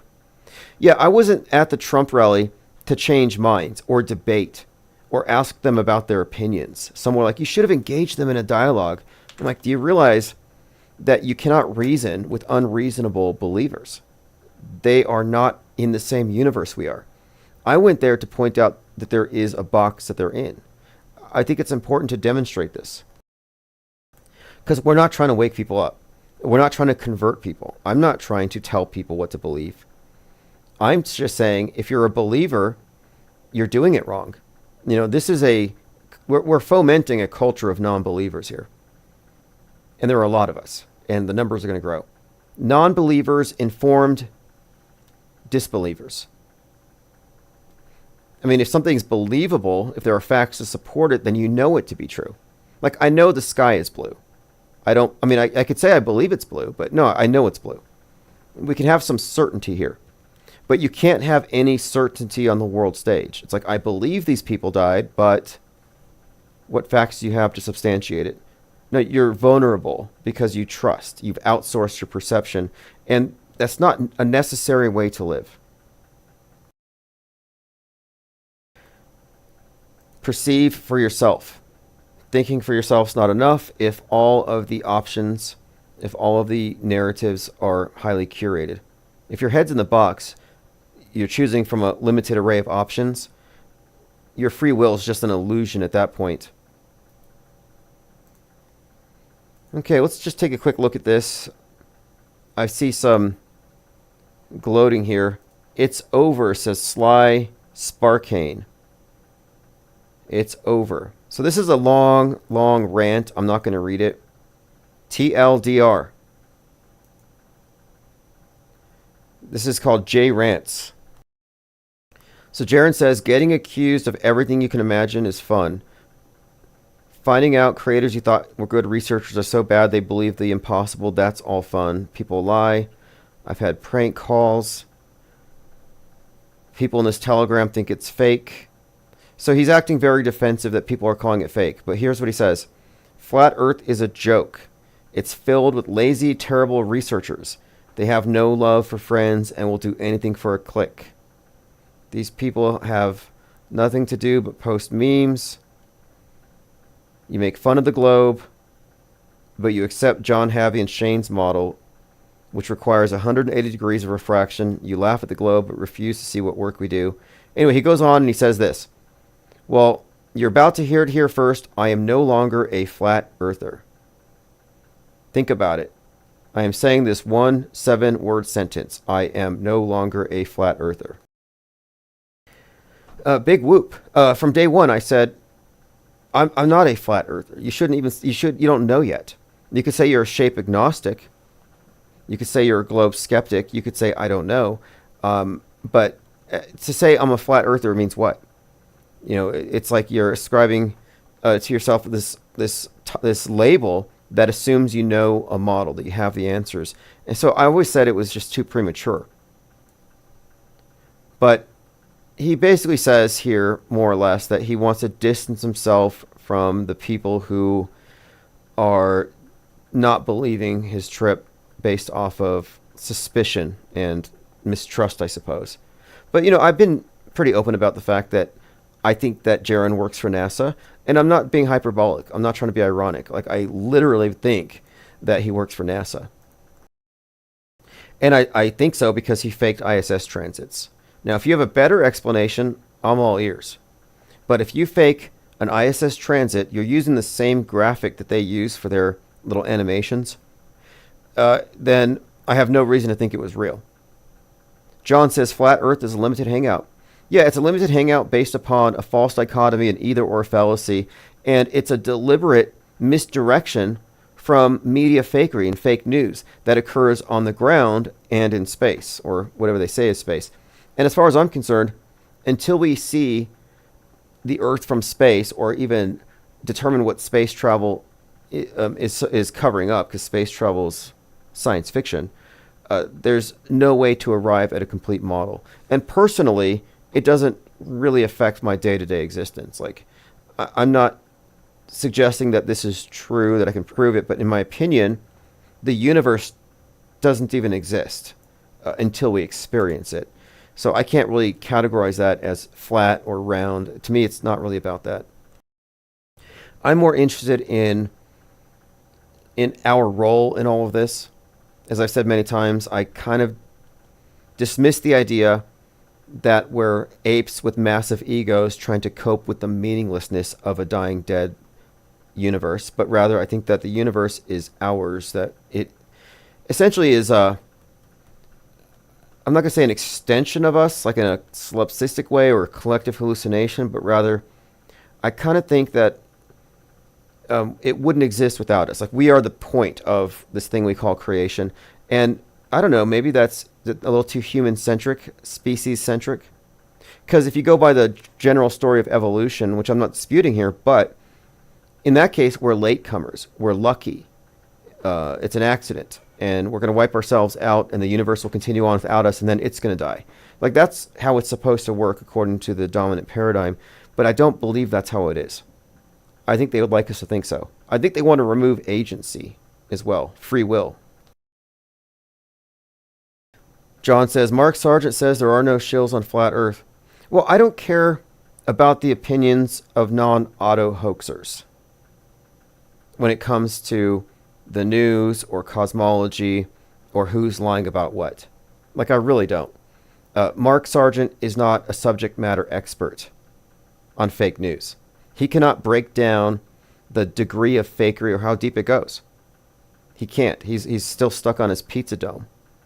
So, not relevant. I mean, I like his channel. I think his content's interesting. His interviews are always interesting. I'm not like an anti-Mark Sargent at all, but I don't consider him to be a source for anything. He's not even cringe-entertaining like some of these other flat earthers who are worth watching for that. Like, one of my favorite things so far of 2025 has been Vapegate. Real or not, Vapegate's hilarious. The idea that a multi-million-dollar psyop to preserve a multi-billion-dollar-a-year budget with the fake space program is going to be destroyed because some guy vaped. It's like some guy ate a bat in China, and now we all have to quit our lives. Some guy vaped in Antarctica, and now NASA's going to fall. Like, I think it's great. Thank you very much, Rome. Rome came in here with a box of blue wrenches. Chalk body outline. Culty talk. Crack Neater 33. This is where it's at. Mimsy Schwimsy have all received blue wrench lodge memberships. Stuart McKenzie says, if Sargent's not a Mason, I'd be shocked. I would think he's more likely a CIA than a Mason. I think he had a Mason hat he wore once. Maybe he had Masons in his family, but he never struck me as very Masony. More like a cop, if anything. But I'm speaking as a Mason, former Mason. I mean, I haven't paid dues in years, but after I was influenced by Masons when I was in the Army. I met a lot of them. I had a great deal of respect for a few of them. They signed off on, because I didn't have family who were in the club, the cult, whatever you want to call it. So I asked the command sergeant major and a warrant officer who was the one who did the funeral detail, because I was on funeral detail for a while. You know, the drill and ceremony, casket, folding the flag. I was doing that at Fort Bliss for a couple of weeks as a duty, and that's kind of where I got into it. I started seeing all these symbols on the cars, and I was walking around El Paso one night, and I came across the Scottish Rite Lodge, and I just walked in, and I asked them to sign me in. So after the military, I got into the Masons, and I went through the 3 degrees, and then I went up to the Scottish Rite. I was invited to do the Shriners. I made friends with somebody who I didn't know was in it. It was a separate... I was in this public speaking club called Toastmasters. I was trying to get over my fear of speaking in public. And I met this individual who was a former potentate of the shrine. And when he found out I had gone through the Scottish Rite, he took interest and he signed me up. I didn't follow through with it, though. I'm not really a joiner. I'm not into clubs. I was just investigating. I wanted to find out what it was about. But I had been involved in something before the Masons, a more esoteric group. And so what I kind of saw from it was parallels. So for example, I would say that the OTO, Order Templar Orientis, or Thelema, this New Age group, it's very Masonic in the sense of the structure of the organization and the rituals. But theirs is couched in Egyptian symbolism and Western occultism. Masons have the same kind of thing, but it's all Judeo-Christian and Old Testament. But it's the same thing. And this, I was actually kind of bored with it in a way, because I didn't find anybody there into the deeper stuff. And I kind of thought, okay, what's going on here? Because they seem almost like disinterested in anything but steak dinners on Wednesdays and getting away from their wives. But where are the people who are interested in the deeper stuff? So I used to go into the library, and I was always trying to, figure out if there's anyone with deeper knowledge here. And I met this individual who was part of another group called the Rosicrucians. And to get into the Rosicrucians, it was kind of like you join one, and maybe you meet somebody, and you get into this other side group. And he was the one who helped me memorize the oaths so I could progress. And he gave me a bunch of his Rosicrucian literature. And I don't have any of it now. It all burned in a fire. But I noted that much of what Aleister Crowley published was actually stolen or plagiarized from the Rosicrucian groups. And I had this one particular article I'd read that was describing the hermetic magical principles behind the Blue Lodge meetings. So your basic Blue Lodge meetings are actually magical ceremonies. Although none of the members would think so. But you wouldn't know unless you were... And that's how this stuff works. Exoteric, esoteric. You have to have an initiated interpretation. But having gone into that after first having gone through the Thelemic group, I think I was a little more appraised of what the significance might be beyond the surface level. Because some people on the very, very surface think it's just a club, like Boy Scouts for grown-ups or something. It's like, no, there are layers to it. And most of them are pretty much surface level, exoteric. Okay, and I'll probably talk about this at some point, the Thelemic cult, but specifically Scientology. Scientology has a reputation for stalking its critics, and I got on their list. I got on their list because I was investigating them, and during my investigations, by investigation I mean I'm transparent. I go there, I buy their books, I talk to their people. I took a 2-week course on Dianetics. So I'm sitting in a classroom with other Scientologists reading Dianetics and taking a test at the end of each one. I was doing these various courses. And during this time, Scientology's secrets were hacked by the hacker group Anonymous. And the hacker group Anonymous got a hold of my name and address because they had gone through the visitor logs. And so I was like doxxed and I was harassed. I mean, someone literally slashed the tires of my truck. And they said they called me a Cylon. They called me a Cylon, which means one of their terms for like Scientologists that are hunting their critics. And I'm like, no, I'm actually just kind of an outsider to this whole thing. But the Scientologists thought that I was infiltrating for Anonymous. So I was being simultaneously looked into by anonymous online stalkers, and Scientology now started looking at me as though I was some kind of a threat. And it got to the point where I was able to even draw attention to these stalkers, to my friends around me. Like, hey, that white van, those 2 people, yeah, we saw them here. Here they are again. And it seemed to be the case that they were intentionally being noticed. They wanted to be seen. They wanted to show me that they were watching. And it culminated when I caught one of the individuals out in front of my apartment. He had some kind of listening device on. It sounds crazy. And I pretended like I didn't notice when I stepped out of my house. And I drove, and he went down a side street. Anyway, I identified him. His name is like Sandy Block. He was like this regional PR for Scientology. I saw him on TV after that. He was doing some cover story for that underground base in Tremenia, New Mexico they were trying to cover up. Let's see here. Someone asked me if I took any blood oath. Yeah, everyone is a blood oath. So the way it works, it's called the penal code, where you get into the first degree, and there's 3 different things. You're initiated into the first degree, and if you tell the secrets, you're punished with what they call a penal code. And so first degree is like your throat gets slashed, and then second degree, your guts get ripped out. Third degree, they rip your heart out.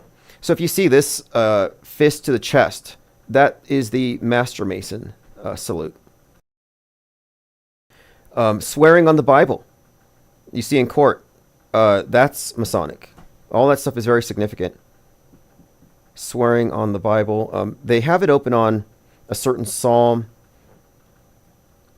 But we'll probably talk about this stuff at some point. I mean, I don't make any secret about it because I think that researchers need to be more than just hearsayers. You know, you have to go in and do the research.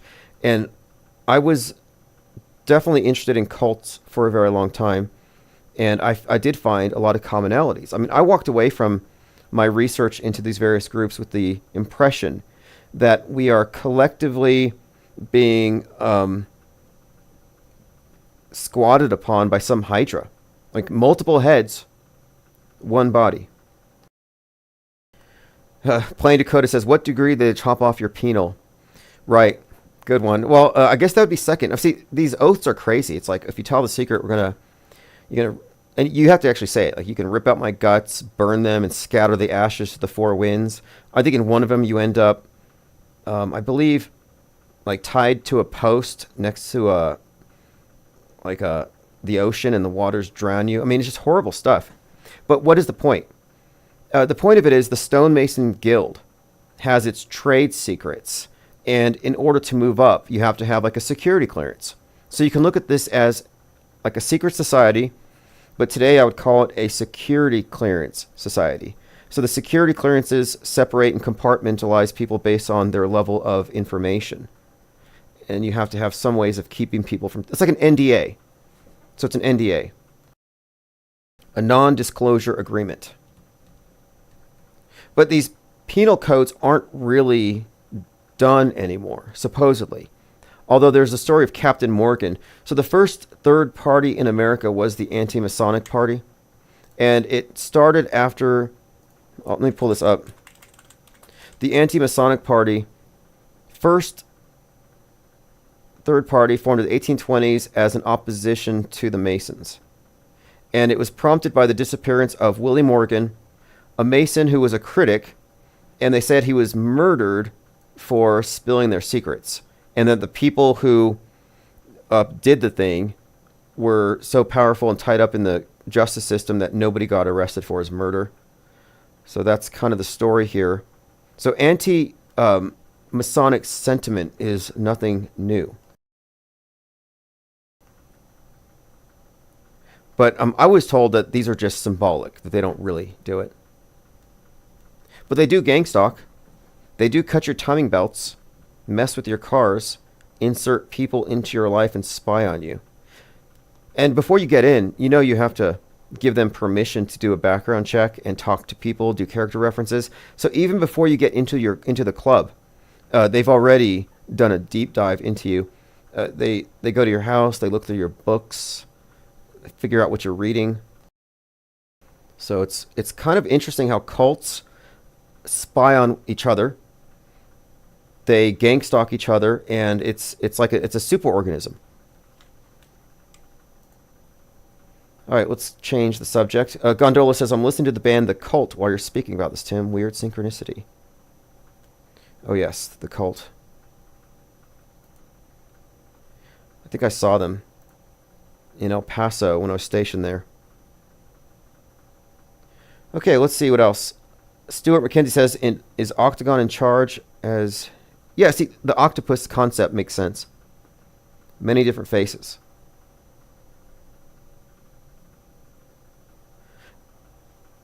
I like to use the phrase monolith, though, because it is monolithic. And I think the monolith is the perfect symbol. We carry it in our pockets, your smartphone. That's the Kubrick's monolith. And it represents the monolithic worldview. It's the new monotheism. It's the one government. It's the thing that will essentially put us all on the same sheet. Like if you think about it, if everybody all believed in this particular holy book, this revelation, we would all have the same worldview. If we all converted to Christian, we all converted to Islam, we all converted to Dianetics. And this is what religions have always tried to do. Try to get everybody on the same sheet. And I'm suggesting that the power elite have perfected the art of mind control and religion, and that this is now the ultimate holy book. And by holy book, I mean it has the authority of God or government. And as soon as they've finished curating the content that you get, as soon as they've guardrailed all those areas that they need to keep you out of, it will be the new Bible. That media is the church of the one world system. And the TV is the Bible. It's just a matter of time until they've gotten rid of all the non-canonical texts, the Apocrypha, and have it narrowed down. And Musk's role in this is very pronounced now with X. Like when he changed Twitter to X, I said, this is Constantine with his vision of the glowing cross. And then Musk has his big glowing X on the Twitter building. I said, this represents the next stage in his character being enacted on the world stage, where he is now Pope Constantine.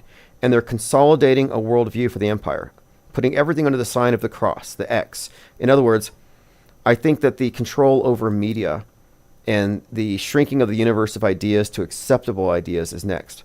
But they pretty much have us there. Grangerman says, Francis Granger was my great-great-grandfather, one of the founders of the anti-Masonic Party. Well, I think some of the reservations against it is that you would have this club that would have loyalty oaths that transcend any other oaths. And that's one of the criticisms of these secret societies and the conspiratorial view. I kind of think that it's interesting to note, and we talk about these a lot, but today it's really about structural secrecy. It's not about what their rituals actually mean necessarily, but I think it's about the stratified society into two different groups. So like, for example, when you first get in to any of these clubs, they got like a sack over your head, a wool sack, and you're let in and you're laughed at, you're mocked. You know, you have the one shoe on, your shirt's half ripped off, got a rope around your neck, and you're dragged around the room, and you're laughed at. And that's to teach you something. It's not said explicitly, but you can read between the lines. Because when they take the hood off and they show you the light, now you're one of them. You're no longer someone to be mocked. But the hood represents the darkness in the world outside of the temple. And the temple is guarded by a guy with the sword, the Tyler. So what this means is that you're shown the light. You're initiated. You're no longer one of these ignorant buffoons walking around in the darkness. So from just that alone, you have a group of people in the darkness, and then you have the initiated. And what I'm pointing out here is that the world of darkness consists of mainstream and alternative media true believers. And they are deliberately endarkened. And the people behind the scenes, the PSYOP entertainment complex, the operatives, yeah, they're enlightened. So it's between those who have seen the light and those who are kept in the dark. And when you're initiated, they pull the wool off your head. It means that, yeah, you got some security clearance now. You're one of us. You work your way up, you get more secrets, you find out how it works behind the scenes. And one thing else I should point out is that it's all theater. Masonic ritual is all theater. You got the guy playing King Solomon. You're playing Hiram Abiff. They're all playing these roles. And it gets even more theatrical when you get into the Scottish Rite, where the degrees 4 through 32 are just a series of plays on a stage. Full costumes. It's like you're watching various scenes from the Bible being reenacted, scenes from the Knights Templar in various groups, but it's all theater. It's all done on a stage with various backdrops. The ceiling is a dome with stars that have constellations that correspond to what you're seeing below. So you're sitting down, like I went through a 2-day process where for 2 days I didn't leave. I was just in their temple, and it was one stage play after another. I mean, I couldn't possibly remember it all. And the point of it is you have to go every year. And you have to watch it with multiple perspectives, get more insight, play different roles in these different things. But it's all based on theater and stagecraft, is my point here. So it's kind of interesting that we're talking about staged events, stagecraft, illusion, and actors, and actor-driven reality.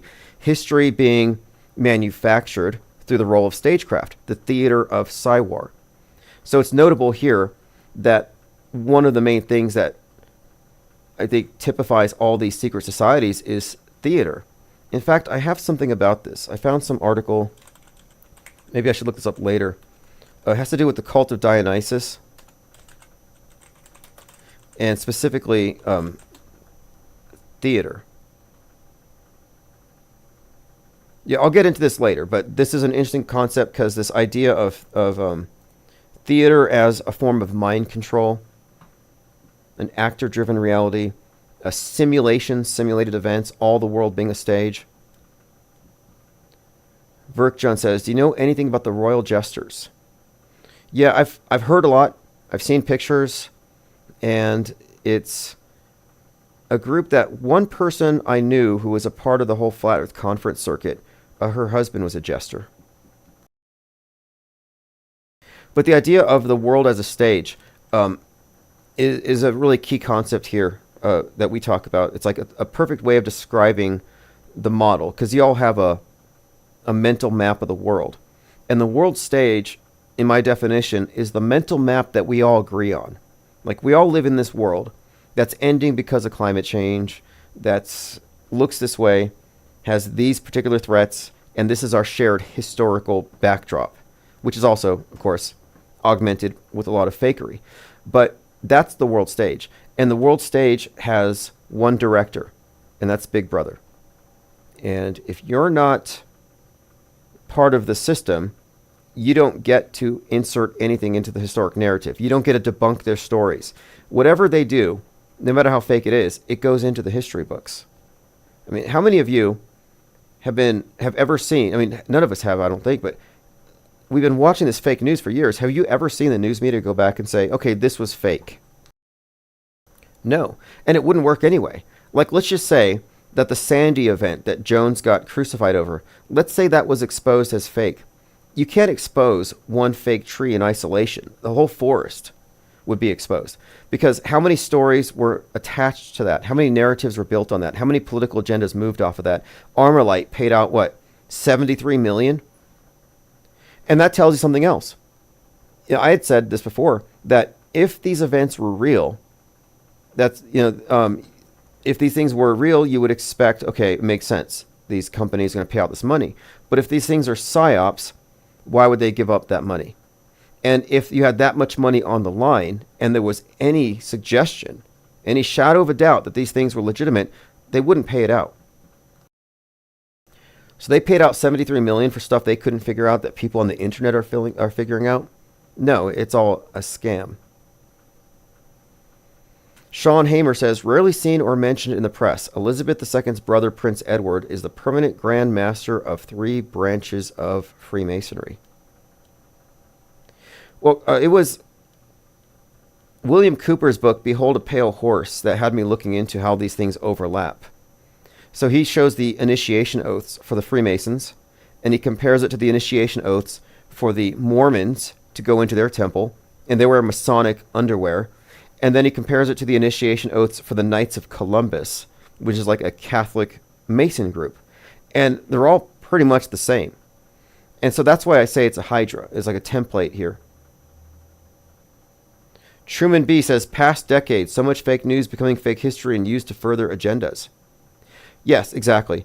Our news is tainted with fakery. Our history is tainted with fakery. And the fake stuff, the simulations, are the dominant storylines that all the real stuff bounces off of. So we do live in a Truman Show.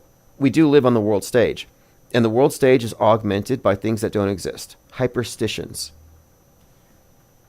Superstitions that are legitimized, that are treated as real. And if you don't believe in them, there's something wrong with you. Okay, let's see here. Go through some comments. Mel Gibson says, the Pope and the Vatican are surrounded by child abusers. Nothing new. So this is the caller I mentioned earlier. So at the Jimmy Carter funeral, Melania Trump has this design on her shoulder, and some people think it's JFK making out with Marilyn Monroe. This is the Valentino kissing couple design. But it does look JFK-esque. So that is kind of interesting. Synchromorpheus points out that from the inside view of the Cybertruck exploding, it highlights the T's on the doors, like Twin Towers TT. Interesting connection there. There's so much more to go through. Here is Joe Rogan predicting with incredible accuracy back in July what was about to happen.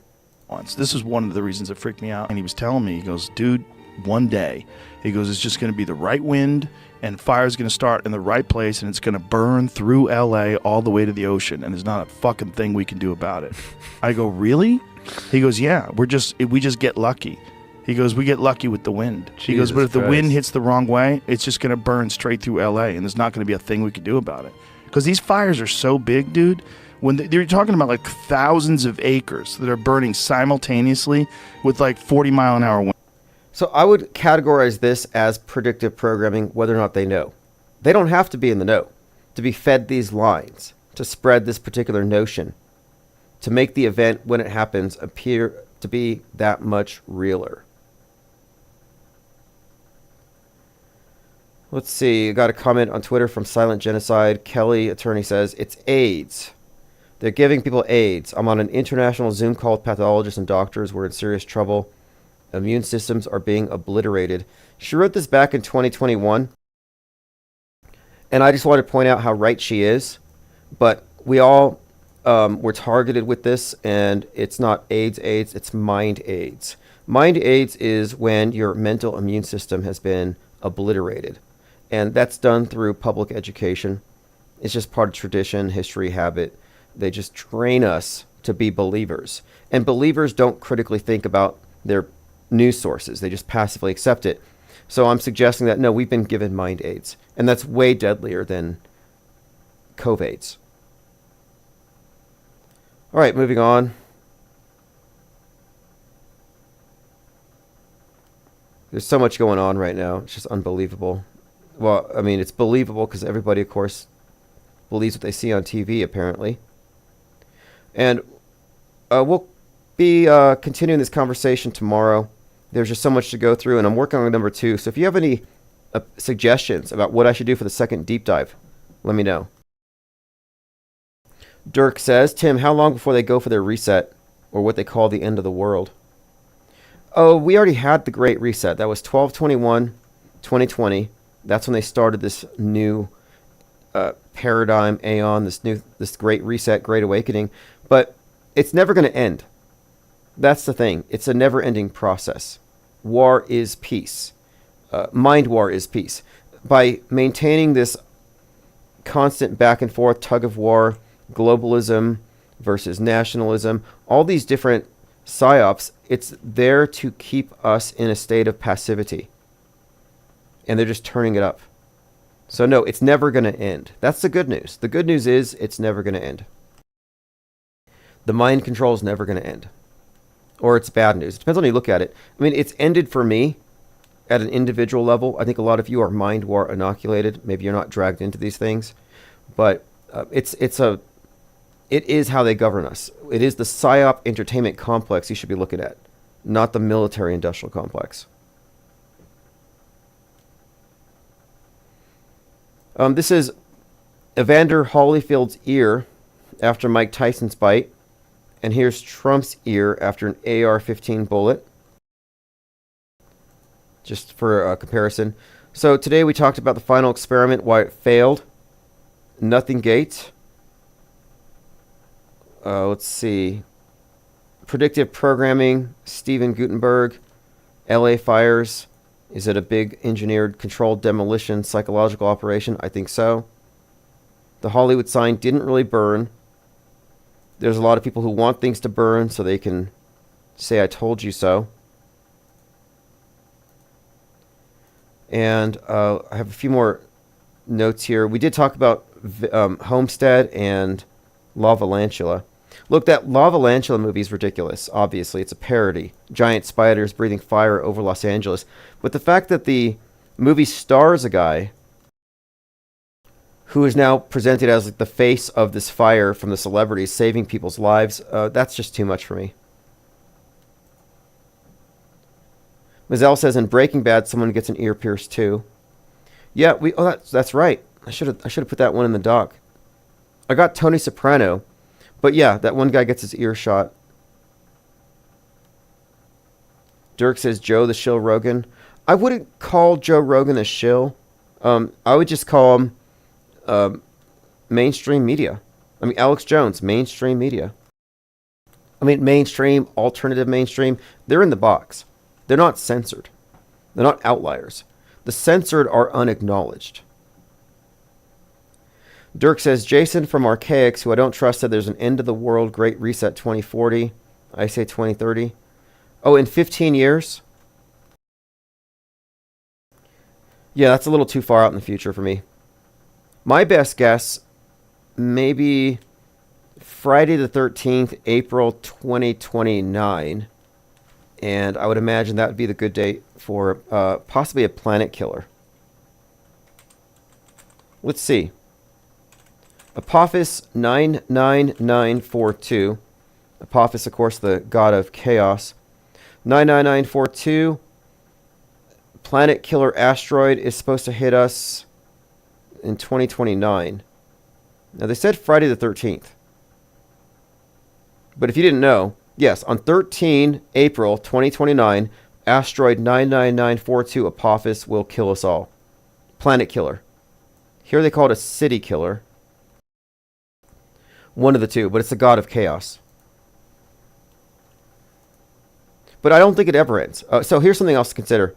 What is the point of the flat Earth, for example? Like, why would they do the hoax? You know, people ask, why would they do this? Well, I think it would really be maybe to restrict human migration, to keep us in a smaller geographical area, to keep us contained. Climate change even has the same premise that we're destroying Mother Nature. We're destroying Gaia. We should stay home in our basements and watch Netflix about how bad we are. The idea here is keep us from wandering, shrink our world. And end of times scenarios, religious or otherwise, shrink your sense of time. So now you're not thinking in terms of, 100 years into the future, but it's like, it's going to end in 10 years. And I think that by constraining our time and constraining our space, we're easier to control.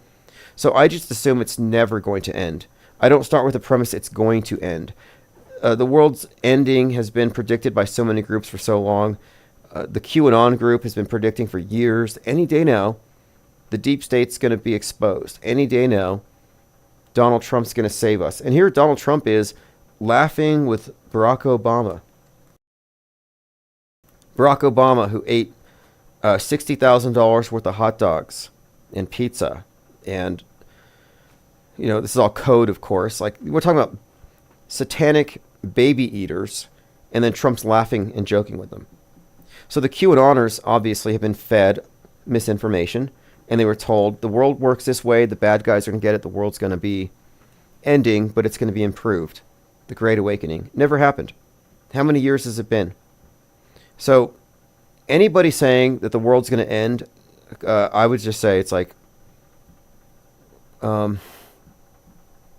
don't know. Are they claiming to be the first person to ever have successfully predicted such a thing? And something else to point out, how many of these gematria calculator types who are like, it's 666 days since this event to this event, therefore the world's going to end on this Super Bowl date, and it never happens. I had it with them after the last Super Bowl, the one where Taylor Swift showed up, and the gematria calculator people told me the world was going to end on that date. There was going to be a nuke. It didn't happen. But I noticed that there's a lot of channels who are consistently predicting the end in order to get clout. It's like if you want attention, you can put a sign on that says the end is near and just go to the nearest intersection and scream at cars all day. It's the same thing. There's no shortage of those people, but now they have internet connections. You don't have to go outside and scream at cars. You can just do it on Twitter. NDB says the stream will self-destruct in 11 minutes. Yeah, we have a little bit more time.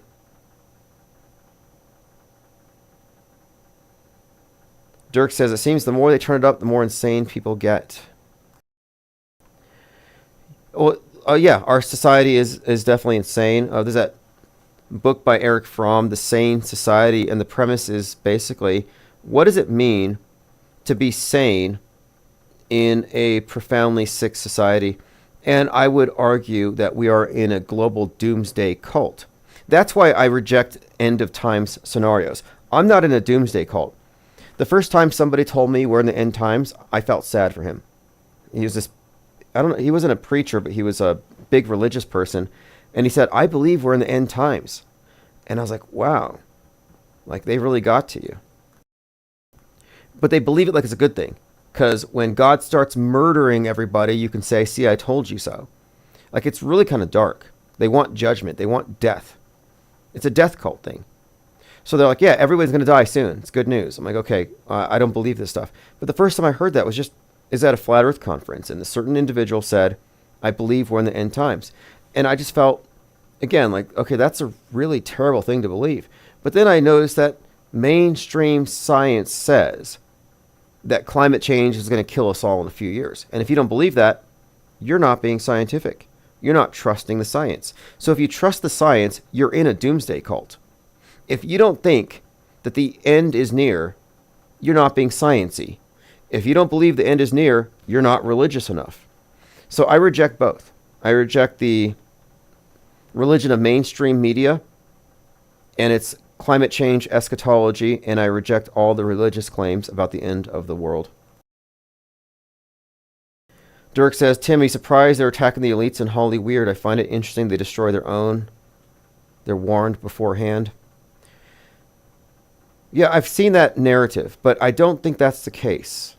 Like, I don't believe that the, quote, elites are the people in Hollywood. The people in Hollywood are part of the programming class, but they're not calling the shots. These are just puppets. It's like you can look at crisis actors all day, but you're not going to figure out how this thing works if you don't figure out who wrote their lines, who hired them, who wrote the script. And then you have to look at the relationship between the news media, government, law enforcement, the hospitals, the DHS, and it gets to be a very big thing. I mean, the PSYOP entertainment complex is a conspiracy. It runs the world. It is a conspiracy. It is the only conspiracy. Like, all these other conspiracy theories are a waste of your time. You can look up direct energy weapons, adrenochrome, drinking elite. You can try to get to the bottom of George Soros and what he's doing with immigration and all these different stories. The culture war stuff can also waste a lot of your time. But the only real conspiracy that's worth noting here is the fact that all entertainment, mass entertainment, popular entertainment, has been co-opted by government media for the purposes of psychological operations. It's the only conspiracy. And yet it's so big that people, they miss it. That's why I say they miss the forest for the trees. I'm like, this is the forest, and you guys are running laps around trees, not noticing that they're all fake when we should be doing a clear cut. We should be clear cutting the forest of misinformation. Ellen Crook says they really got to you. No, I mean, like Tom Hanks, for example. The idea that Tom Hanks is some kind of Satanist, and he and Oprah are part of a satanic club and they rule the world, or they're part of the elite, like, that's all phony. It has to be. You know, there's something about this too. I've noticed there's this group of people called SRA, Satanic Ritual Abuse. And all they do is they talk about stuff that the nonners talk about, where they're telling these stories like, oh, I have these recovered memories of when Tom Hanks and Oprah Winfrey chased me through the woods with knives, and then they did this to me. And they have these grotesque stories, like fan fiction, about being abused by the elite. And these stories have circulated for years. Nothing new. Transformation of America. David Icke was into this stuff. So these are not new stories. Satanic panics are fake, and they've been doing them for a long time. So the idea of Hollywood elite, that's left wing. It's like, oh, the lefties. It's partisan. If it's partisan, it's a hoax. But the idea that the Hollywood elite are part of it is just satanic panic stuff. It's not real. No, there's no adrenochrome harvesting. That's all phony and fake. And there's a reason for it, though. It's part of the bifurcation of the politics, where the progressive utopian belief system doesn't have any concept of the devil. They don't believe in sin. But they do believe in the virus. They do believe in the pandemic. And we have to regulate society because of specifically misinformation. Because non-believers will spread this sin, this virus. The non-believers are now the threat. That's why anti-vaxxers were censored. Because the World State Church offers salvation.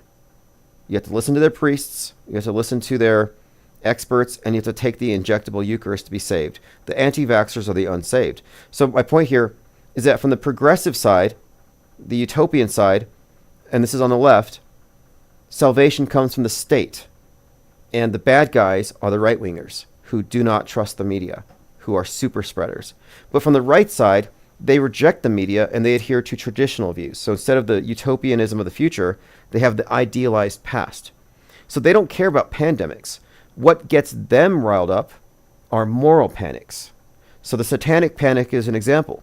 The satanic panic pins the blame for everything on the world on the left. And it's sin. It's their sinful behaviors that cause God to judge Los Angeles. So one side, again, is attached to God, judgment, sin. The other side is attached to Gaia, climate judgment, and virus. One side believes in the Bible, one side believes in the media. I mean, these are just worldview examples of worldview warfare, but it's perfectly split down the middle. So no, the moral panics are as fake as the pandemics. The moral panic-demic. It's the idea that the other side is spreading something that will corrupt us and destroy the world and invite judgment from above.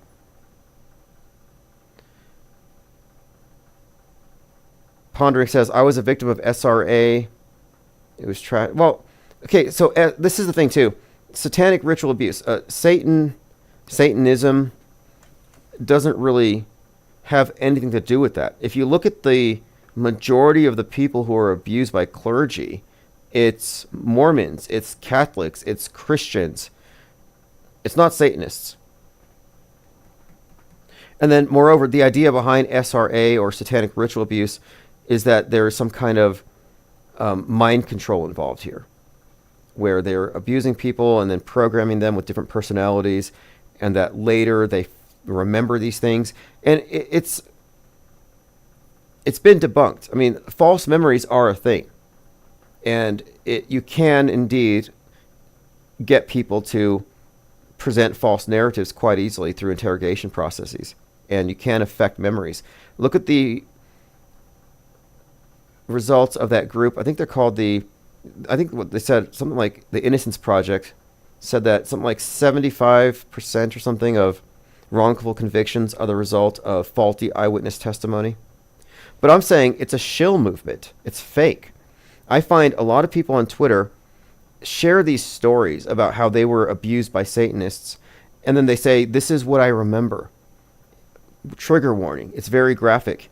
And I'm like, this is just basically smut. I mean, you're writing these 6 stories. You're implicating like Bernie Sanders. Like Bernie Sanders did this to me with Oprah in the basement of a church. And these stories are grotesque and they're sick. And I call these people out and they're saying, oh, you must be one of them. I'm like, no, you guys are grifting. And you're pretending like you're sharing eyewitness testimony when it's really just some grotesque fiction. So it's all lies. Tom Hanks does not eat babies. That's a big lie. And think about all the other lies that you've heard from the same people who said that Hollywood is a bunch of vampire baby eaters and Satanists. They also said that Barack Obama and Hillary Clinton were executed years ago. Well, how do you reconcile that with the Jimmy Carter funeral and all these people are still around? Pondering says, I agree, but this was a cult that worships Satan. The church is just as guilty as the same stuff. Okay, well, I'd be interested to hear more. Because I don't really know of any cults that literally worship Satan. Because the Satanists were atheists. The Temple of Satan is a parody group. The Temple of Set were theistic Satanists, but that was more like Egyptian. They didn't worship Satan. They had Set, the Prince of Darkness. So I don't know. I honestly don't believe there are any organized groups of Satanists. The Satanic Panic has been debunked. Pizzagate. I mean, look who started Pizzagate. Pizzagate was started by Jack Posobiec, who openly endorsed the idea of satanic panics. He said, we need another satanic panic. Why? We need satanic panic to get rid of liberalism, to get rid of progressivism, to appease God so God doesn't judge us. You see how this works? We have to get rid of the devil. And that side who believes in satanic panics and the devil don't believe in the other side's views, which is we got to do something about the panic, or rather the pandemic. We need to do something about the anti-vaxxers because they're going to kill us. Because, you see, COVID is a devil the atheists will believe in. These are parallels. Gaia is a God construct, a judgy God that atheists will believe in. Outer space is a heaven that atheists believe in. Aliens are angels for atheists.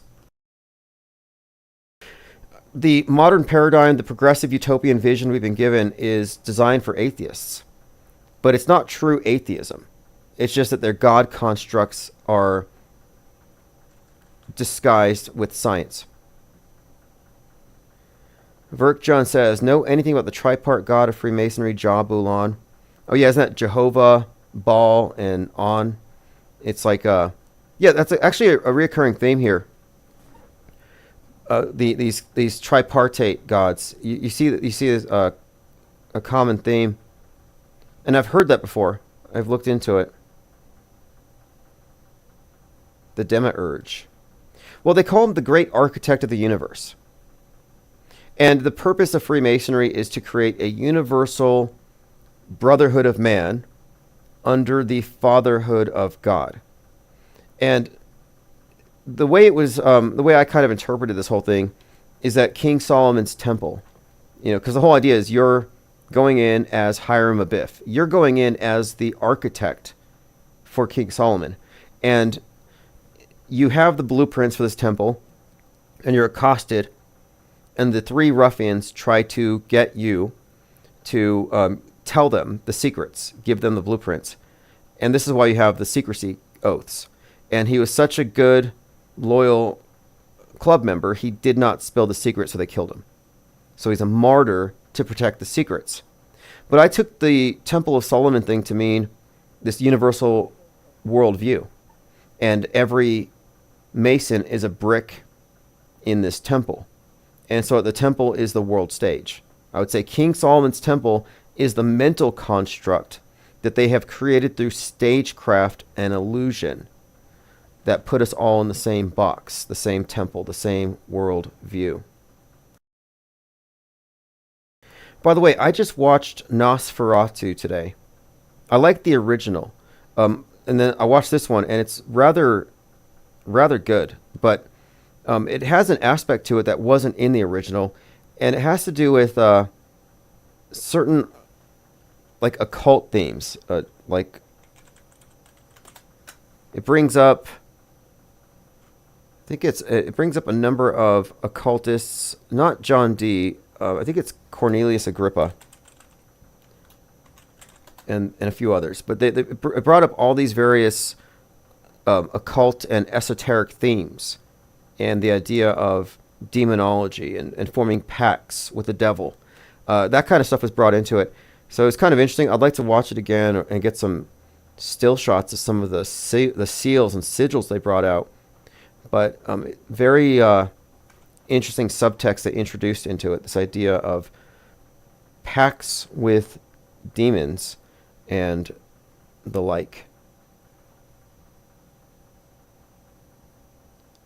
All right, so we've covered a lot of ground. We're going to continue to follow the big psyops, but by suspending judgment on reacting, I think we end up with a better assessment of what's going on. And having watched this fire unfold, like here's okay, I mentioned my unpopular opinion. It's a government media psyop using real fires in a controlled demolition with mass evacuations for mass disruption.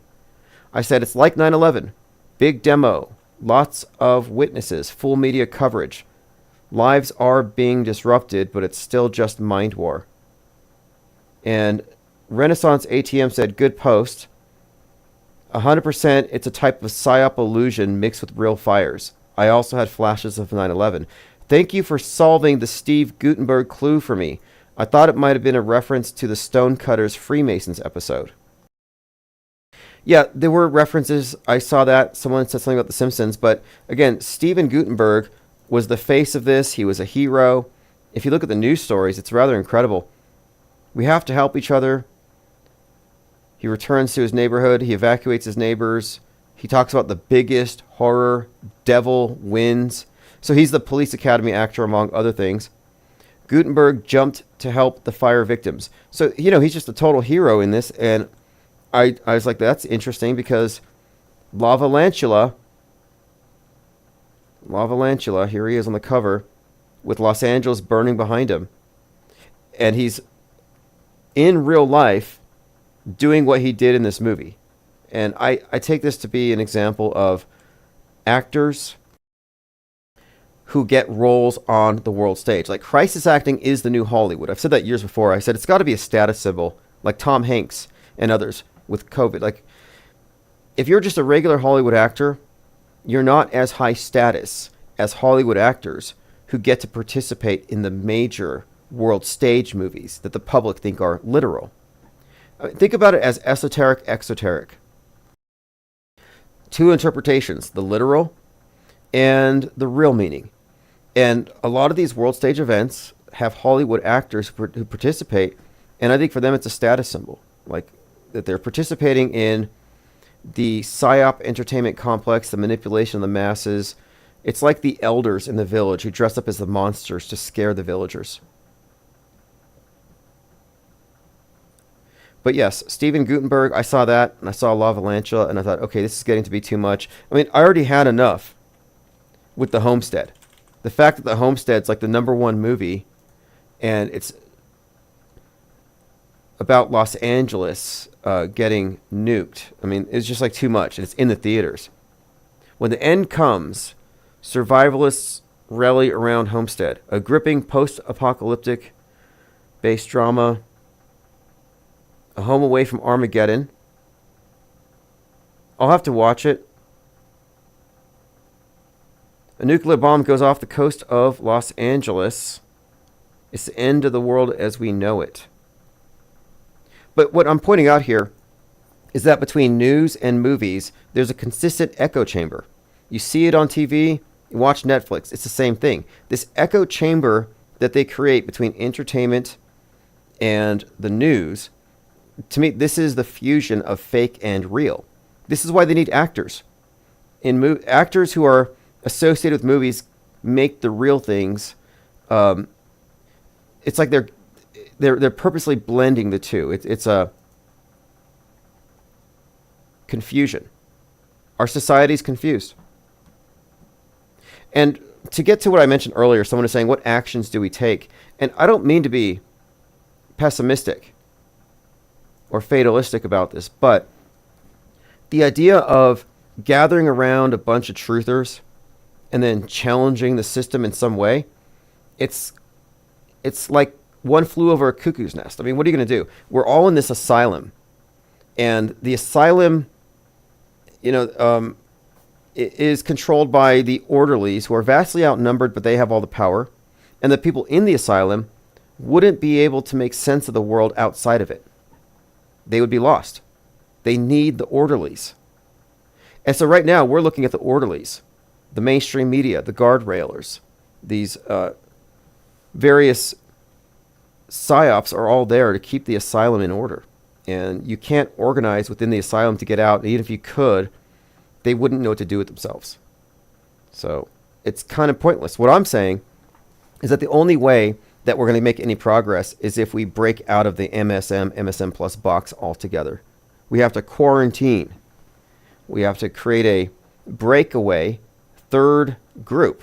Mainstream, alt media, but what about the parallel media? If you can see through alternative media, there's only one place for you. Off-world stage. Off-world stage means psyop aware, fake news aware, metascript aware. It means that we are aware of the echo chamber created between entertainment and news and how deliberate it is and what its purpose is. It's not for your entertainment. It's for your mental entrainment to future propaganda. We got a call tonight from Drastic Liars, brought up some interesting points. You had the Elvis parade, Elvis's birthday, everything's burning.